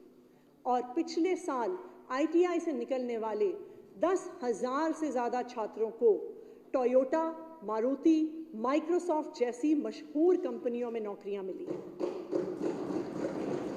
अध्यक्ष महोदय, हमने पिछले 9 सालों में अपनी यूनिवर्सिटीज़ में भी छात्रों को जॉब रेडी करने के लिए पढ़ने पढ़ाने की प्रक्रिया में बड़े बदलाव किए हैं। 21वीं सदी की ज़रूरतों को समझते हुए हमने इनमें robotics, artificial intelligence, business administration, design, architecture, automobile engineering आदि के क्षेत्र में कई आधुनिक डिग्री और डिप्लोमा कोर्सेज शुरू किए हैं, ताकि हमारे युवा आने वाली कल की इकोनॉमी के लिए आज से तैयार हो जाएं। महोदय, केजरीवाल जी की सरकार बनने के बाद Delhi skill and entrepreneurship university की शुरुआत हुई। आज Delhi skill and entrepreneurship university में 18,529 छात्र स्किल रिलेटेड कोर्सेज पढ़ रहे हैं और इस वर्ष हमारे छात्रों को स्किल कोर्सेज के बाद 10 लाख तक का सैलरी पैकेज मिला है। महोदय, ये कामयाबी सिर्फ किसी एक यूनिवर्सिटी या कॉलेज तक सीमित नहीं है। IIIT दिल्ली का प्लेसमेंट रेट 2023-24 में 75% रहा। इस वर्ष में IIT दिल्ली का हाईएस्ट पैकेज 49 लाख रुपए रहा। NSUT का प्लेसमेंट रेट 2023-24 में 75% था। वहां पर हाईएस्ट सैलरी पैकेज 80 लाख रुपए तक पहुंच गया। 2023-24 में दिल्ली सरकार की Indira Gandhi Delhi technical university for women IGDTUW का प्लेसमेंट रेट 85% रहा और वहां पर हाईएस्ट सैलरी पैकेज 82 लाख रुपए तक पहुंच गया। ये है अरविंद केजरीवाल की सरकार की यूनिवर्सिटीज। हालांकि दिल्ली सरकार की यूनिवर्सिटीज में पढ़ने वाले छात्रों को अच्छी नौकरियां मिल रही हैं, लेकिन इस बात को नज़रअंदाज नहीं किया जा सकता कि आज हमारा देश एक जॉब क्राइसिस के बीच में खड़ा है। मैकिन्जी की 2020 की इकोनॉमिक रिपोर्ट ये कहती है कि 2030 तक पूरे देश में 9 करोड़ नॉन एग्रीकल्चरल नौकरियों की ज़रूरत होगी। लेकिन ये नई नौकरियां आएंगी कहां से अगर देश का हर युवा सिर्फ नौकरियों की लाइनों में खड़ा रहेगा और एक से दूसरी से तीसरी सरकारी नौकरियों की परीक्षा देता रहेगा। अध्यक्ष महोदय, सिर्फ एंटरप्रेन्योरशिप ही हमारी देश की बेरोजगारी मिटा सकता है। इस दिशा में 2019 में हमने अपने स्कूलों में एंटरप्रेन्योरशिप माइंडसेट करिकुलम की शुरुआत की है। इसका उद्देश्य है कि बच्चों को इतना कॉन्फिडेंट और काबिल बनाना कि वो पढ़ाई के बाद नौकरी मांगने वाले नहीं, नौकरी देने वाले बने। ये केजरीवाल सरकार का ध्येय है। इस करिकुलम के प्रैक्टिकल कंपोनेंट बिजनेस ब्लास्टर्स के तहत दिल्ली सरकार के स्कूलों में 11वीं और 12वीं क्लास में पढ़ने वाले बच्चों को 2000 रुपए का सीड मनी दिया जाता है, जिससे वो अपने क्लासमेट्स के साथ मिलकर कोई छोटा स्टार्टअप शुरू कर सकते हैं। बिजनेस ब्लास्टर्स प्रोग्राम के शानदार नतीजे देखने को मिले हैं। हमारे छात्र logistics business, online gaming portals, bluetooth speaker manufacturing, dark chocolates बनाना, न्यूट्रिशनल सप्लीमेंट्स बनाना, ब्यूटी प्रोडक्ट्स इत्यादि के फील्ड में ना सिर्फ अपने शानदार स्टार्टअप से पैसे कमा रहे हैं, बल्कि स्कूल से पास आउट होने से पहले ही बहुत सारे लोगों को नौकरियां भी दे रहे हैं। इस मॉडल को और सशक्त बनाने के लिए केजरीवाल सरकार ने अपने यूनिवर्सिटीज़ में भी इंक्यूबेशन सेंटर्स की शुरुआत की है, जहां पर 122 छात्रों को उनके स्टार्टअप्स के लिए इंडस्ट्री लीडर्स की मेंटरशिप से लेकर फंडिंग तक के लिए सपोर्ट मिल रहा है। अनंत शर्मा दिल्ली की केजरीवाल सरकार के IIT दिल्ली में पढ़ रहा एक सामान्य छात्र था। 2019 में अपनी ग्रेजुएशन के दिनों में ही उसने ट्वीक लैब्स नाम की एक स्टार्टअप की शुरुआत की, जो एक नई किस्म की स्पोर्ट्स टेक्नोलॉजी का आविष्कार था। IIT दिल्ली के इनोवेशन और इंक्यूबेशन सेंटर में उसने एक छोटी सी शुरुआत करके उसकी कंपनी ने इतनी तरक्की करी कि अनंत को मशहूर business reality show shark tank में जगह मिली। उसने देश के सबसे विख्यात उद्योगपतियों के सामने अपने बिजनेस को पिच किया और 60 लाख रुपए की फंडिंग शार्क टैंक के बाद। अनंत इस बात का प्रमाण है कि अगर काबिलियत को सरकार का साथ मिले तो दिल्ली और देश के जो पढ़ने वाले जो कॉलेजेस के युवा हैं अपने शानदार बिजनेस आइडियाज से पूरे देश को बदल सकते हैं। और हमारे कॉलेजेस से अनेकों ऐसे अनंत निकले। इसलिए इस वर्ष से केजरीवाल सरकार अपनी सभी यूनिवर्सिटीज़ और ITIs में बिजनेस ब्लास्टर्स सीनियर की शुरुआत कर रही है। इसके तहत हमारे छात्रों को अपने स्टार्टअप शुरू करने के लिए सीड मनी और सपोर्ट मिलेगा। इन स्टार्टअप्स में केजरीवाल सरकार इस वर्ष 15 करोड़ रुपए का इन्वेस्टमेंट करेगी। अध्यक्ष महोदय, आइए हम 10 साल के बाद की दिल्ली की कल्पना करते हैं। अगर हमारे स्कूल और कॉलेजेस से निकलने वाले हर वर्ष 40,000 से ज़्यादा बिजनेस आइडियाज़ में से मात्र 5% भी सफल हो गए, तो 10 साल बाद दिल्ली और देश में 2000 बड़ी कंपनियां खड़ी हो जाएंगी, जो देश और दिल्ली से बेरोजगारी और गरीबी जड़ से निकालेंगी।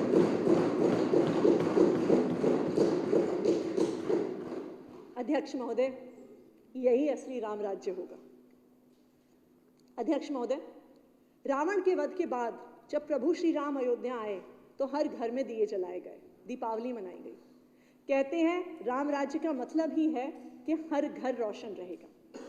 लेकिन आज दिल्ली के लोगों को अपना घर रोशन करने के लिए दीपावली का इंतजार नहीं करना पड़ता, क्योंकि दिल्ली में 24 घंटे बिजली आती है। आपको याद होगा कि दिल्ली में लंबे लंबे पावर कट लगना एक सामान्य बात होती थी और ये कोई बहुत पुरानी बात नहीं है। 2014 तक की गर्मियों में दिल्ली में 8-8 घंटे लंबे पावर कट होते थे। ना सिर्फ पावर कट होते थे, बिजली महंगी भी होती थी। एक समय ऐसा था जब अपना बिजली का बिल भरने के लिए परिवार को अपने अन्य खर्चों को काटना पड़ता था। लेकिन आज 9 साल की अरविंद केजरीवाल सरकार के बाद दिल्ली में 24 घंटे बिजली आती है और 22 लाख से ज़्यादा परिवारों के बिजली का बिल जीरो आता है। 2014 में जब दिल्ली वासी पावर कट और महंगी बिजली से जूझ रहे थे, तब बिजली की पीक डिमांड 5,800 मेगावाट थी। लेकिन पिछले 9 सालों में केजरीवाल सरकार के प्रयासों का नतीजा है कि 2023-24 में दिल्ली ने 22 अगस्त को 7,438 मेगावाट की अपनी पीक डिमांड को बिना किसी पावर कट के पूरा किया। हम अक्सर सुनते हैं कि जिन राज्यों में बिजली का दाम सरकारें कम रखती हैं, वहाँ जो बिजली की कंपनियाँ होती हैं, उनका इंफ्रास्ट्रक्चर पैसे की कमी की वजह से जर्जर हालत में पहुँच जाता है। लेकिन दिल्ली में ऐसा नहीं है। केंद्र सरकार की जनवरी में निकली डिस्कॉम रेटिंग्स में दिल्ली के तीनों डिस्कॉम्स को A+ रेटिंग मिली है। देश के 3 टॉप डिस्कॉम्स दिल्ली के हैं, तीनों मुनाफे में हैं और फिर भी दिल्ली वालों को फ्री बिजली मिलती है।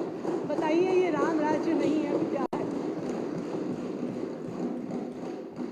राम राज्य से प्रेरित सरकार की जिम्मेदारी सिर्फ अपने लोगों के नहीं, साथ साथ पर्यावरण के प्रति भी है। यही कारण है कि केजरीवाल सरकार ने न सिर्फ दिल्ली वासियों की समृद्धि के लिए बिजली की उपलब्धता बढ़ाई, बल्कि पर्यावरण का ध्यान रखते हुए ग्रीन और रिन्यूएबल एनर्जी पर भी फोकस किया। आज दिल्ली की पावर सप्लाई में लगभग 30% बिजली ग्रीन और रिन्यूएबल एनर्जी से आती है। आज दिल्ली में इस्तेमाल होने वाली 255 मेगावाट बिजली रूफटॉप सोलर पावर प्लांट में प्रोड्यूस होती है। दिल्ली सरकार की 1280 सरकारी बिल्डिंग की छत पर सोलर रूफटॉप प्लांट्स लगे हैं और मुझे ये बताते हुए बेहद खुशी है कि 2024-25 में दिल्ली सरकार की हर बिल्डिंग की छत पर सोलर पावर प्लांट लगाए जाएंगे। दिल्ली सरकार का ये टारगेट है कि 2027 तक 4,500 मेगावाट यानी कुल पावर सप्लाई का 25% सोलर एनर्जी से ही होगा। अध्यक्ष महोदय, हिंदू धर्म में ये मान्यता है कि प्यासे को पानी पिलाने से बड़ा पुण्य का काम कोई नहीं होता। पानी सिर्फ एक ज़रूरत नहीं है, एक सम्मानजनक जीवन की आधारशिला है। 2014 में इस सम्मानजनक जीवन जीने के लिए दिल्ली के लाखों लोगों को संघर्ष करना पड़ता था। चाहे अनाधिकृत कॉलोनियाँ हों जहाँ वर्षों से पानी की लाइनें नहीं बिछी थी, या झुग्गी बस्तियाँ हों जहाँ रहने वाली महिलाओं को और लड़कियों को सुबह 4 बजे उठकर अपने घर के पास टैंकरों के इंतज़ार में लंबी लाइनों में लगना पड़ता था। टैंक में पाइप डालकर पानी निकालने के लिए टैंकर माफिया के सामने हाथ फैलाने पड़ते थे। दिल्ली की 1/3 से ज़्यादा आबादी रोज़ इस अमानवीय परिस्थिति से जूझती थी। एक व्यक्ति के पानी का अधिकार, अध्यक्ष महोदय, अमीरी या गरीबी नहीं तय कर सकती है। पानी का अधिकार दिल्ली के नवजीवन कैंप की झुग्गियों में रह रहे एक परिवार को भी उतना है जितना महारानी बाग में रह रहे परिवार को। मुख्यमंत्री अरविंद केजरीवाल जी ने इसी विजन के साथ दिल्ली में पहली बार 20,000 लीटर पानी फ्री देना शुरू किया। आज दिल्ली के 62.5 घरों में यानी 17 लाख परिवारों को पानी बिल्कुल फ्री मिलता है। सिर्फ इतना ही नहीं, केजरीवाल सरकार के आने के बाद दिल्ली के कुल 9,34,000 घरों को पहली बार पानी की सप्लाई मिली। आज दिल्ली में पानी की उपलब्धता 840 MGD से बढ़कर 1,009 MGD हो गई है। अनाधिकृत कॉलोनियों में और झुग्गियों में युद्ध स्तर पर पानी की पाइपलाइन बिछाई गई। शायद ही दिल्ली में आज कोई ऐसा झुग्गी क्लस्टर होगा जहां घर घर तक पानी की लाइन ना पहुंची। आज 99.6% अनऑथराइज्ड कॉलोनीज में पानी की पाइपलाइन मौजूद है। 1,031 अनाधिकृत कॉलोनियों में अब सीवर नेटवर्क से जोड़कर इनमें 4,243 किलोमीटर की सीवर की लाइन डाली गई है। केजरीवाल सरकार ने 2014 के बाद से 2,422 किलोमीटर पानी की और 3,100 किलोमीटर सीवर की जर्जर लाइनों को बदलकर नई लाइनें डलवाई हैं। हमारा ये प्रयास रहा है कि दिल्ली में पानी और सीवर जैसी मूलभूत सुविधा हर व्यक्ति को उपलब्ध कराई जाए। अध्यक्ष महोदय, रामायण में अयोध्या के सौंदर्य का विस्तृत वर्णन है। किसी भी आधुनिक शहर का सौंदर्य उसका अर्बन इंफ्रास्ट्रक्चर होता है। शहरों में नई सड़कें और फ्लाईओवर का निर्माण इसकी सुंदरता को बढ़ाने के साथ साथ शहर की अर्थव्यवस्था को भी बढ़ाते हैं। पिछले 10 साल की दिल्ली की बदलते हुए चित्र में एक बड़ा बदलाव सड़कों और फ्लाईओवरों के एक विशाल नेटवर्क के तौर पे आया है। पिछले 9 साल में केजरीवाल सरकार ने यातायात को सुगम बनाने के लिए 30 नए फ्लाईओवर, एलिवेटेड कॉरिडोर और अंडरपास का निर्माण किया है। इनमें रिंग रोड पर भलसवा, बुराड़ी, मुकुंदपुर, जगतपुर फ्लाईओवर, मधुबन चौक से मुकरबा चौक के बीच एलिवेटेड कॉरिडोर, उत्तरी पूर्वी दिल्ली में signature bridge, Shastri park Seelampur flyover, दक्षिणी दिल्ली में आश्रम चौक अंडरपास व फ्लाईओवर, सराय काले Khan flyover, outer ring road पर आरटीआर फ्लाईओवर और बेनेटो जुआरेज अंडरपास इत्यादि।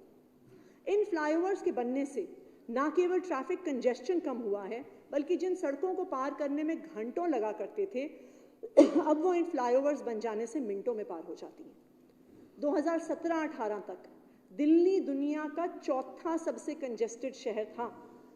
दिल्ली की आबादी और गाड़ियां दोनों बढ़ी, लेकिन केजरीवाल सरकार ने इतनी सड़कें, एलिवेटेड कॉरिडोर और फ्लाईओवर बनाए कि आबादी और गाड़ियां बढ़ने के बावजूद दिल्ली में ट्रैफिक कंजेस्शन में भारी कमी आई है और अब दुनिया में कंजेस्शन के मामले में चौथे नंबर से दिल्ली 44वें नंबर पे पहुंच गया है। यानी सड़क पर गाड़ियां बढ़ने के बावजूद भी केजरीवाल सरकार ने सड़क पर कंजेस्शन कम किया है। न सिर्फ दिल्ली की बड़ी सड़कें और फ्लाईओवर्स, बल्कि दिल्ली सरकार की कॉलोनियों को जोड़ने वाली इंटरनल सड़कों के निर्माण पर भी फोकस किया। मुख्यमंत्री सड़क पुनर्निर्माण योजना के तहत अब तक 850 किलोमीटर की कॉलोनी के अंदर की सड़कें बनाई गई हैं। दिल्ली के हर निवासी को सार्वजनिक यातायात की अच्छी सुविधा देना सरकार की जिम्मेदारी है। मुख्यमंत्री जी के मार्गदर्शन में दिल्ली में पब्लिक ट्रांसपोर्ट में भी एक बड़ा बदलाव आया है। मार्च 2015 तक दिल्ली मेट्रो का कुल रेल नेटवर्क 193 किलोमीटर था और इसमें 144 मेट्रो स्टेशन थे। पिछले 9 वर्ष में दिल्ली का मेट्रो नेटवर्क लगभग दुगना होके 393 किलोमीटर हो गया है और स्टेशंस की संख्या बढ़कर 2088 हो गई। मेट्रो में 2014 में रोजाना लगभग 24 लाख लोग यात्रा करते थे और आज 2024 में लगभग रोज 60 लाख से अधिक लोग मेट्रो में यात्रा करते हैं। मेट्रो आज दिल्ली के हर कोने तक पहुंच गई है, चाहे वो टिकरी बॉर्डर हो, चाहे समयपुर बादली हो, टिकरी कला हो, बदरपुर बॉर्डर हो या शिव विहार। दिल्ली में न केवल मेट्रो का दायरा बढ़ा है, यहाँ बसों की संख्या में भी उल्लेखनीय वृद्धि हुई है। माननीय अध्यक्ष महोदय, मुझे ये कहते हुए खुशी हो रही है कि 1650 इलेक्ट्रिक बसों के साथ दिल्ली में आज इलेक्ट्रिक बसों का दुनिया का तीसरा सबसे बड़ा बेड़ा है। आज दिल्ली में 7582 आधुनिक बसों की शानदार फ्लीट है, जो दिल्ली के अब तक के इतिहास में सबसे ज़्यादा है। साथ ही केजरीवाल सरकार द्वारा 2080 9 मीटर की ई बसें खरीदी जा रही हैं, जो लास्ट माइल कनेक्टिविटी के लिए मोहल्ला बस के तौर पर इस्तेमाल होंगी। मुझे ये बताते हुए खुशी है कि 2025 तक दिल्ली में 10,000 से भी ज़्यादा बसें होंगी, जिसमें से 80% इलेक्ट्रिक होंगी।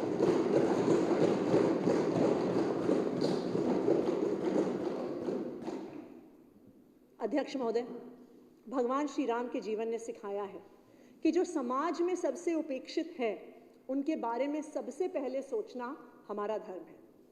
इससे प्रेरणा लेकर मुख्यमंत्री अरविंद केजरीवाल जी ने दिल्ली की अनाधिकृत कॉलोनियों की दशा और दिशा बदलने के लिए युद्ध स्तर पर काम किया है। आज दिल्ली में लगभग 1800 अनाधिकृत कॉलोनियां हैं, जिसमें दिल्ली की 30% से ज़्यादा आबादी रहती है। एक समय ऐसा था जब नेताओं को अनऑथराइज कॉलोनी सिर्फ वोट मांगने के समय याद आती थी। वो वहाँ पे वोट मांगने तो जाते थे, पर जब चुनाव जीत कर आते थे तो वहाँ के लोगों को जाके कहते थे कि इन कॉलोनियों में सरकारी पैसा खर्च नहीं किया जा सकता। वहाँ ना पीने का पानी था, ना सड़कें थी, ना सीवर थे, ना नालियाँ थीं। ये कॉलोनियाँ गंदगी से अटी रहती थीं।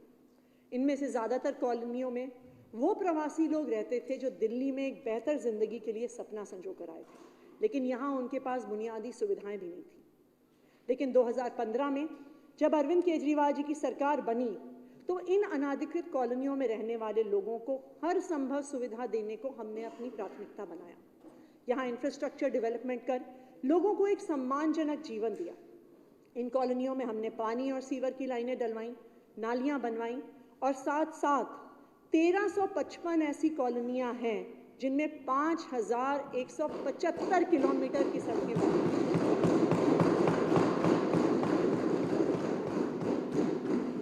लेकिन ये काम अभी खत्म नहीं हुआ है। अभी केजरीवाल सरकार इन कॉलोनियों का और भी विकास करेगी। मुझे ये बताते हुए खुशी है कि आने वाले वर्ष 2024-25 में अनाधिकृत कॉलोनियों के विकास के लिए बजट में 902 करोड़ रुपए का प्रावधान किया गया है।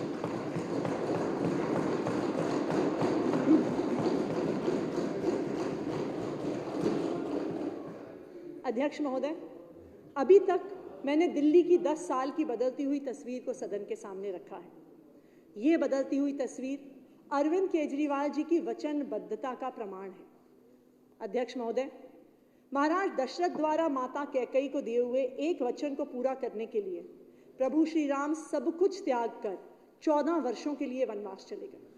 उन्हें जंगलों में रहना पड़ा, कंदमूल खाने पड़े, जमीन पर सोना पड़ा। 14 साल तक भगवान श्री राम ने संघर्ष किया, मुश्किलों का सामना किया, लेकिन अपने वचन को निभाने से पीछे नहीं हटे। इसीलिए कहते हैं, रघुकुल रीत सदा चली आई, प्राण जाए पर वचन न जाए।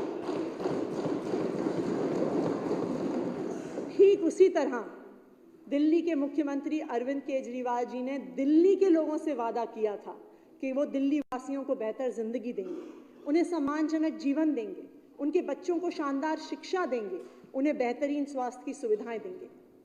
इस वचन को पूरा करने के लिए अरविंद केजरीवाल जी ने भी बहुत मुश्किलों का सामना किया है। पिछले 9 साल में हमारे विरोधियों ने अरविंद केजरीवाल जी के काम को रोकने का हर संभव प्रयास किया है, हर काम में अड़ंगा डाला है, हर पॉलिसी को फेल करने की कोशिश की है।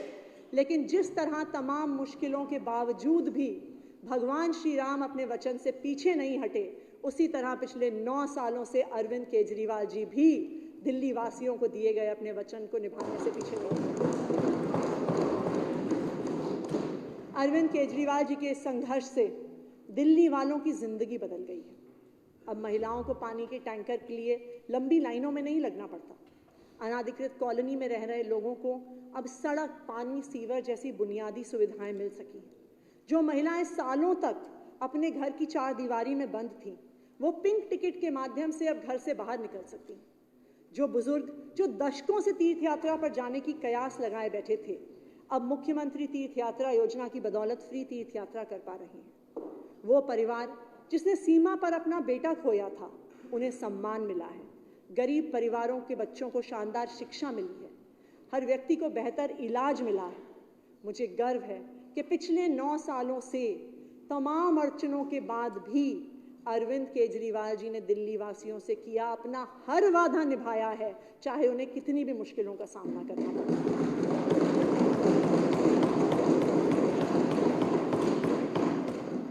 मैं ये नहीं कहती कि हमने सब कुछ कर दिया, अभी बहुत कुछ होना बाकी है, लेकिन पिछले 9 सालों में जितना काम हुआ है, जितनी मुश्किलों के बावजूद हुआ है, वो किसी चमत्कार से कम नहीं।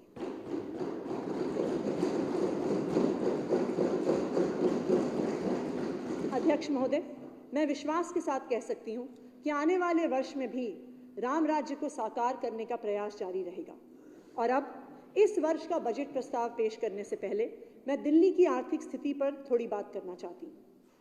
वित्तीय वर्ष 2023-24 की बात करें तो दिल्ली के सकल राज्य घरेलू उत्पाद यानी GSTP में 9.17% की दर से वृद्धि हुई है, जो पिछले वित्त वर्ष में 10,15,000 करोड़ रुपए से बढ़कर इस साल 11,08,000 करोड़ रुपए हो जाना अनुमानित है। वित्तीय वर्ष 2022-23 के दौरान दिल्ली का GSTP वर्तमान कीमतों पर 15.13% और स्थिर कीमतों पर 7.85% बढ़ा है।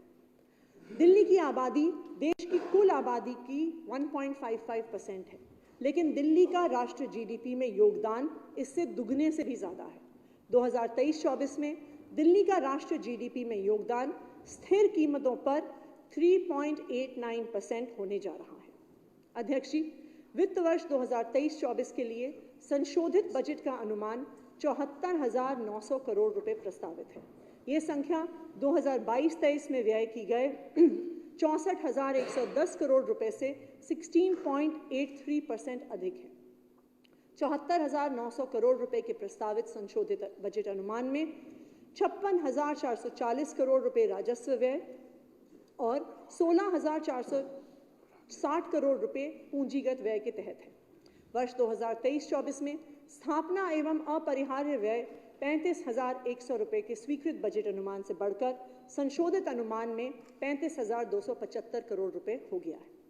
अध्यक्ष महोदय, वर्ष 2023-24 के दौरान संशोधित अनुमान में 825 करोड़ रुपए की द्वितीय और अंतिम पूरक अनुदान मांगों की आवश्यकता होगी।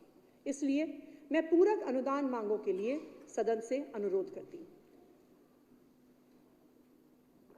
और अब मैं सम्मानित सदन के समक्ष अगले वित्तीय वर्ष का बजट अनुमान पेश करती हूं।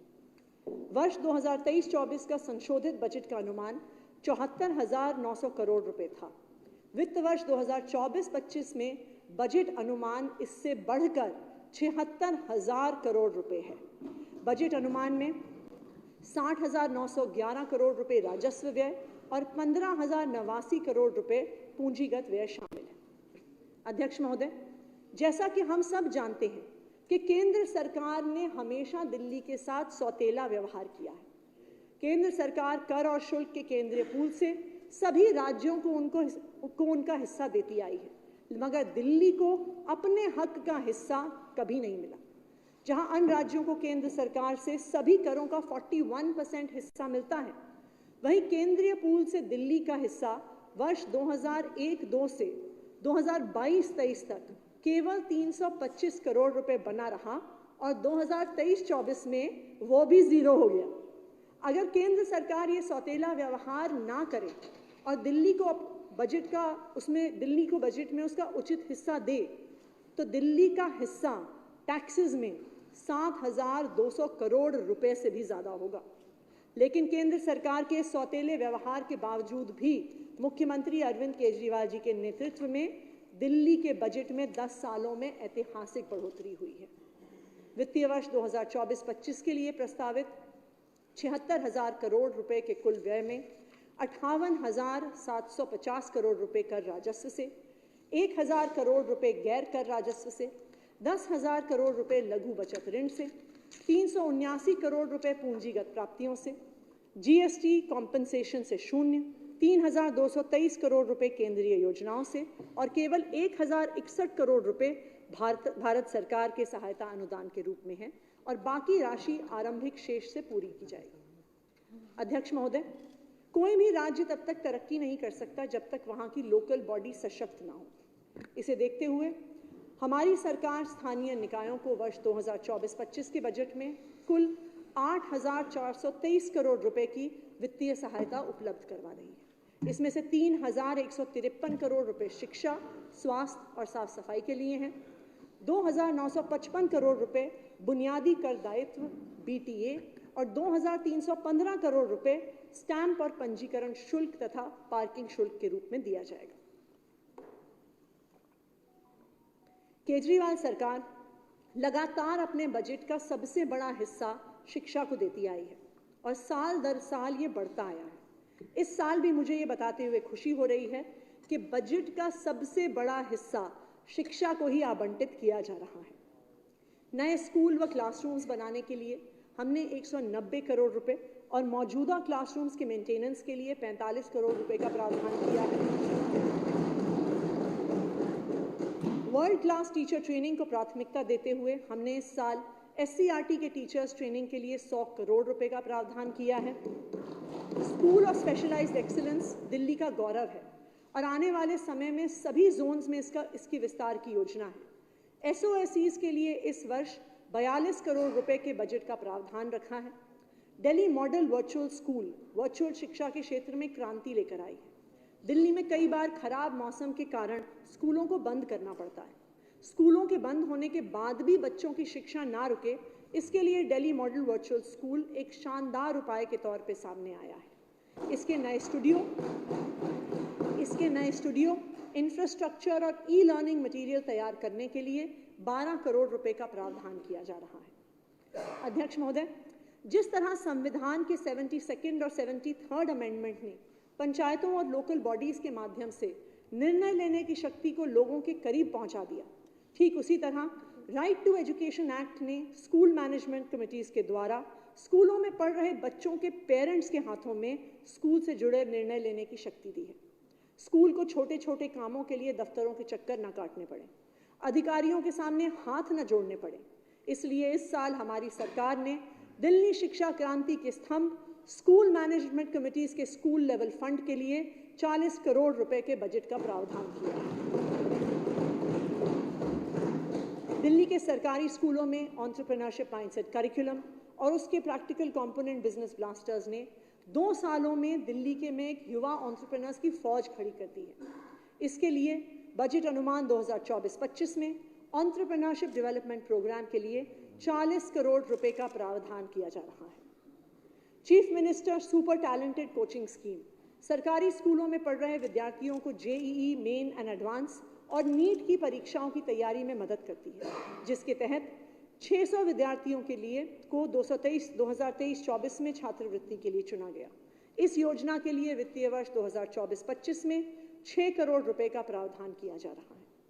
अध्यक्ष महोदय, खेल भी पढ़ाई जितना ही महत्वपूर्ण है।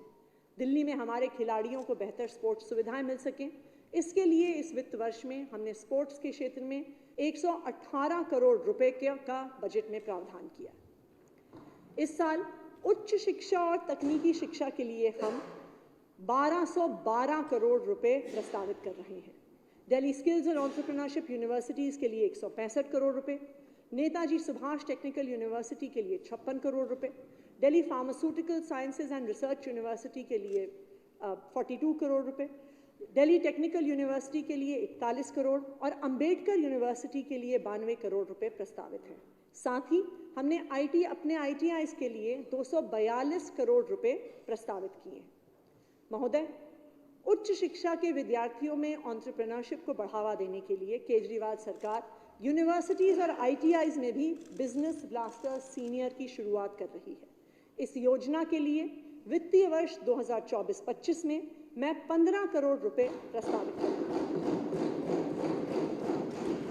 मुझे सदन को बताते हुए खुशी है कि इस साल हम शिक्षा के क्षेत्र में 16,396 करोड़ रुपए का बजट प्रस्तावित कर रहे हैं। अध्यक्ष महोदय, हमारे अस्पतालों में अच्छी सुविधा बनी रहे, हमारे अस्पताल वर्ल्ड क्लास बने रहें, इसलिए इस वित्त वर्ष में दिल्ली सरकार के अस्पतालों के लिए 6,215 करोड़ रुपए के बजट का प्रावधान किया जा रहा है। इस वित्त वर्ष में LNJP अस्पताल के लिए 719 करोड़, गुरु तेग बहादुर हॉस्पिटल के लिए 497 करोड़, GB पंत अस्पताल के लिए 490 करोड़, दीनदयाल उपाध्याय अस्पताल के लिए 352 करोड़ रुपए, मौलाना आज़ाद मेडिकल कॉलेज के लिए 350 करोड़ रुपए, बाबा साहब अंबेडकर हॉस्पिटल के लिए 291 करोड़ रुपए का बजट प्रस्तावित है। अध्यक्ष महोदय, मोहल्ला क्लिनिक के अपने शानदार मॉडल के जरिए केजरीवाल सरकार ने दिल्ली में गरीब से गरीब व्यक्ति के इलाज को सुगम बना दिया है। दिल्ली के लोगों को मोहल्ला क्लिनिक के जरिए शानदार इलाज मिलता रहे और नई मोहल्ला क्लिनिक्स खोलने के लिए इस साल मैं 2,212 करोड़ रुपए का प्रावधान कर रही हूँ। दिल्ली सरकार के अस्पतालों में ज़रूरी दवाइयों की कमी ना हो और हर ज़रूरतमंद को समय पर निःशुल्क दवाइयाँ मिल सकें, इसके लिए वित्त वर्ष में 658 करोड़ रुपए का प्रावधान किया जा रहा है। दिल्ली में वर्तमान में 11 अस्पतालों का निर्माण हो रहा है। इन अस्पतालों को बनने के बाद दिल्ली के अस्पतालों में लगभग 11,500 बेड्स बढ़ेंगे। साथ ही केजरीवाल सरकार अपनी मौजूदा अस्पतालों को रीमॉडलिंग भी करवा रही है, जिससे अस्पतालों के बेड्स में और भी इजाफा होगा। इस वित्त वर्ष में नए अस्पतालों के निर्माण और रीमॉडलिंग के तहत मौजूदा अस्पतालों के विस्तार के लिए 400 करोड़ रुपए प्रस्तावित किए जा रहे हैं। केजरीवाल सरकार के दिल्ली आरोग्य कोष के अंतर्गत मुफ्त इलाज, सर्जरी, रेडियोलॉजी, डायग्नोस्टिक सेवाएं और चिकित्सा उपचार की सुविधा दी जा रही है। इस साल दिल्ली आरोग्य कोष द्वारा फ्री उपचार सुविधा उपलब्ध कराने के लिए 80 करोड़ रुपए का प्रावधान किया गया है। दिल्ली में centralised accident and trauma services cats की नई एम्बुलेंस खरीदने के लिए मैं बजट में 194 करोड़ रुपए का प्रावधान प्रस्तावित कर रही हूँ। महोदय, वित्तीय वर्ष 2024-25 में मैं स्वास्थ्य के क्षेत्र के लिए 8,685 करोड़ रुपए का बजट प्रस्तावित करती हूँ।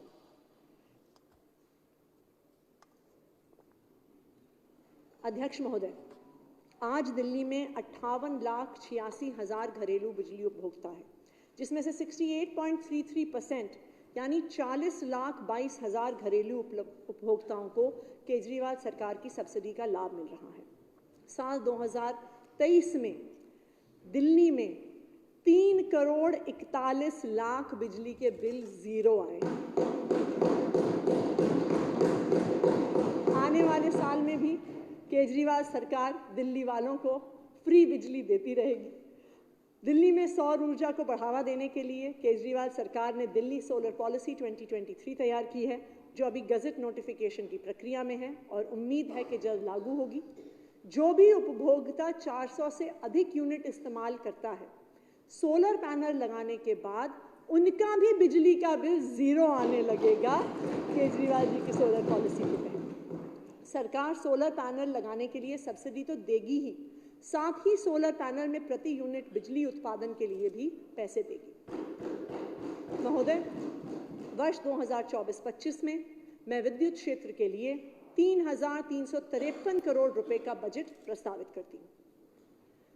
अध्यक्ष महोदय, दिल्ली के हर घर को पानी और सीवर की सुविधा का अधिकार मिले, इस दिशा में मैं दिल्ली जल बोर्ड के लिए 7,195 करोड़ का बजट प्रस्तावित करती हूँ। आज दिल्ली में 7,582 बसों की फ्लीट मौजूद है, जिसमें रोजाना 41 लाख से अधिक यात्री सफर करते हैं। इसे और बढ़ाने की दिशा में 1900 नई इलेक्ट्रिक बसों के लिए कंसेशन एग्रीमेंट साइन हो चुका है। इस साल में इलेक्ट्रिक बसों के लिए 510 करोड़ रुपए का बजट प्रावधान है। डीटीसी और क्लस्टर बसों में पिंक टिकट के जरिए महिलाओं को फ्री बस यात्रा की स्कीम जारी रखने के लिए वित्त वर्ष 2024-25 में 340 करोड़ रुपए का प्रावधान किया गया है। मुख्यमंत्री अरविंद केजरीवाल जी के प्रयासों से दिल्ली मेट्रो के फेज 4 का रास्ता साफ हो चुका है। इसके तहत जनकपुरी वेस्ट से रामकृष्ण आश्रम कॉरिडोर, दिल्ली एरो सिटी से तुगलकाबाद स्टेशन कॉरिडोर, मजलिस मार्ग से मौजपुर कॉरिडोर के कुल 3 कॉरिडोर्स के निर्माण के लिए एमओयू को मंजूरी दी गई है। 65.2 किलोमीटर के इन 3 मेट्रो कॉरिडोर्स पर 45 स्टेशन होंगे। इस वित्त वर्ष में दिल्ली मेट्रो के लिए मैं 500 करोड़ रुपए प्रस्तावित करती हूँ। दिल्ली की तरक्की की आधारशिला केजरीवाल सरकार के पब्लिक ट्रांसपोर्ट सिस्टम को और भी बेहतर बनाने की दिशा में वित्तीय वर्ष 2024-25 के लिए मैं 5,702 करोड़ रुपए का बजट प्रस्तावित करती हूँ। महोदय, केजरीवाल सरकार ने शानदार न्यायिक इंफ्रास्ट्रक्चर प्रदान करने के लिए अपनी प्रतिबद्धता दिखाई है। इस दिशा में हम 4 नए कोर्ट कॉम्प्लेक्स बनवा रहे हैं, जिनकी कुल लागत है 1,108 करोड़ रुपए। जिला अदालतों में हाइब्रिड सुनवाई के लिए एक नई योजना का भी प्रस्ताव है और इस योजना के लिए 2024-25 में बजट अनुमान में 100 करोड़ रुपए का प्रावधान किया गया है। मैं विधि एवं न्याय विभाग व न्यायालयों के विभिन्न कार्यों के लिए 2024-25 के बजट में 3,098 करोड़ रुपए प्रस्तावित करती हूँ। अध्यक्ष महोदय, दुनिया के किसी भी राज्यों में सड़कों की गुणवत्ता से इकोनॉमी की रफ्तार तय होती है। जितना ज़्यादा सड़कों पर सरकार खर्च करती है, उतना ही ज़्यादा आम आदमी के लिए समय और पैसों की बचत मुमकिन है। इस दिशा में वर्तमान में दिल्ली में कई फ्लाईओवर्स और एलिवेटेड कॉरिडोर्स पर काम तेज़ी से चल रहा है। इसमें शामिल हैं बारापुल्ला फेज 3, मेट्रो के साथ मिलकर बनाए जा रहे 2 डबल डेकर फ्लाईओवर करावल नगर घोंडा ब्रिजपुरी एक्सटेंशन जंक्शन पर और रानी झांसी रोड जंक्शन से आज़ादपुर कॉरिडोर पर, नंद नगरी से गगन सिनेमा जंक्शन पर फ्लाईओवर बन रहा है, आनंद विहार आरओबी से अप्सरा बॉर्डर आरओबी तक का फ्लाईओवर बन रहा है, मुकरबा चौक आउटर रिंग रोड पर बॉक्स पुशिंग से एक अंडरपास बन रहा है, पंजाबी बाग फ्लाईओवर और राजा गार्डन फ्लाईओवर के बीच इंटीग्रेटेड कॉरिडोर का काम करीब 80% पूरा हो चुका है। तो मुझे ये बताते हुए खुशी है कि हम 2024-25 के अंत तक दिल्ली में 8 नए फ्लाईओवर दिल्ली वासियों को समर्पित करेंगे। दिल्ली की सड़कों को बेहतर बनाकर दुनिया की सबसे शानदार रोड नेटवर्क में शामिल करने की मिशन के तहत दिल्ली के सड़क और फ्लाईओवर परियोजनाओं के लिए 2024-25 में मैं 1768 करोड़ रुपए का बजट प्रस्तावित करूंगी। अध्यक्ष महोदय, हमारी सरकार अनाधिकृत कॉलोनियों में रहने वाले 40 लाख लोगों के जीवन में सुधार लाने को बुनियादी सुविधाएं उपलब्ध कराने के लिए प्रतिबद्ध है। दिल्ली की अनाधिकृत कॉलोनियों में सड़कें और नालियों के विस्तार का काम युद्ध स्तर पर जारी रहेगा और बजट अनुमान 2024-25 में इस काम के लिए 902 करोड़ रुपए का प्रावधान किया गया है। महोदय, सभी विधानसभा क्षेत्रों में strengthening and augmentation of infrastructure scheme, जिसे MLA लैड के नाम से जाना जाता है, इसके तहत सड़क, गलियां, स्ट्रीट लाइट इत्यादि को दुरुस्त किया जा रहा है। इस योजना के तहत साल 2023-24 में 1002 नए प्रोजेक्ट्स मंजूर किए गए, जिसमें से 717 पूरे भी हो चुके हैं। विकास कार्यों को जारी रखने के लिए बजट 2024-25 में MLA लैड स्कीम के लिए 400 करोड़ रुपए का प्रावधान है।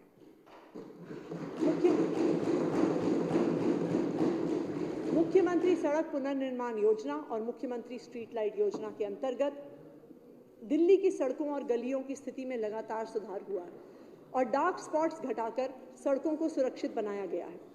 बजट अनुमान 2024-25 में इस योजना के तहत सड़कों और स्ट्रीट लाइट की व्यवस्था के लिए 275 करोड़ रुपए का प्रावधान किया गया है। अध्यक्ष महोदय, मैं वित्तीय वर्ष 2024-25 में आवास और शहरी विकास की योजनाओं के लिए 9,800 करोड़ रुपए प्रस्तावित करती हूँ। अध्यक्ष महोदय, दिल्ली के गांव की जनता ने अरविंद केजरीवाल जी को बहुत प्यार और सम्मान दिया है। गांव को तरक्की की दिशा में आगे बढ़ाने के लिए इस साल केजरीवाल सरकार दिल्ली के 360 से अधिक गांव में 1000 किलोमीटर सड़कें बिछाएगी। इससे गांव की अर्थव्यवस्था को काफ़ी बढ़ावा मिलेगा।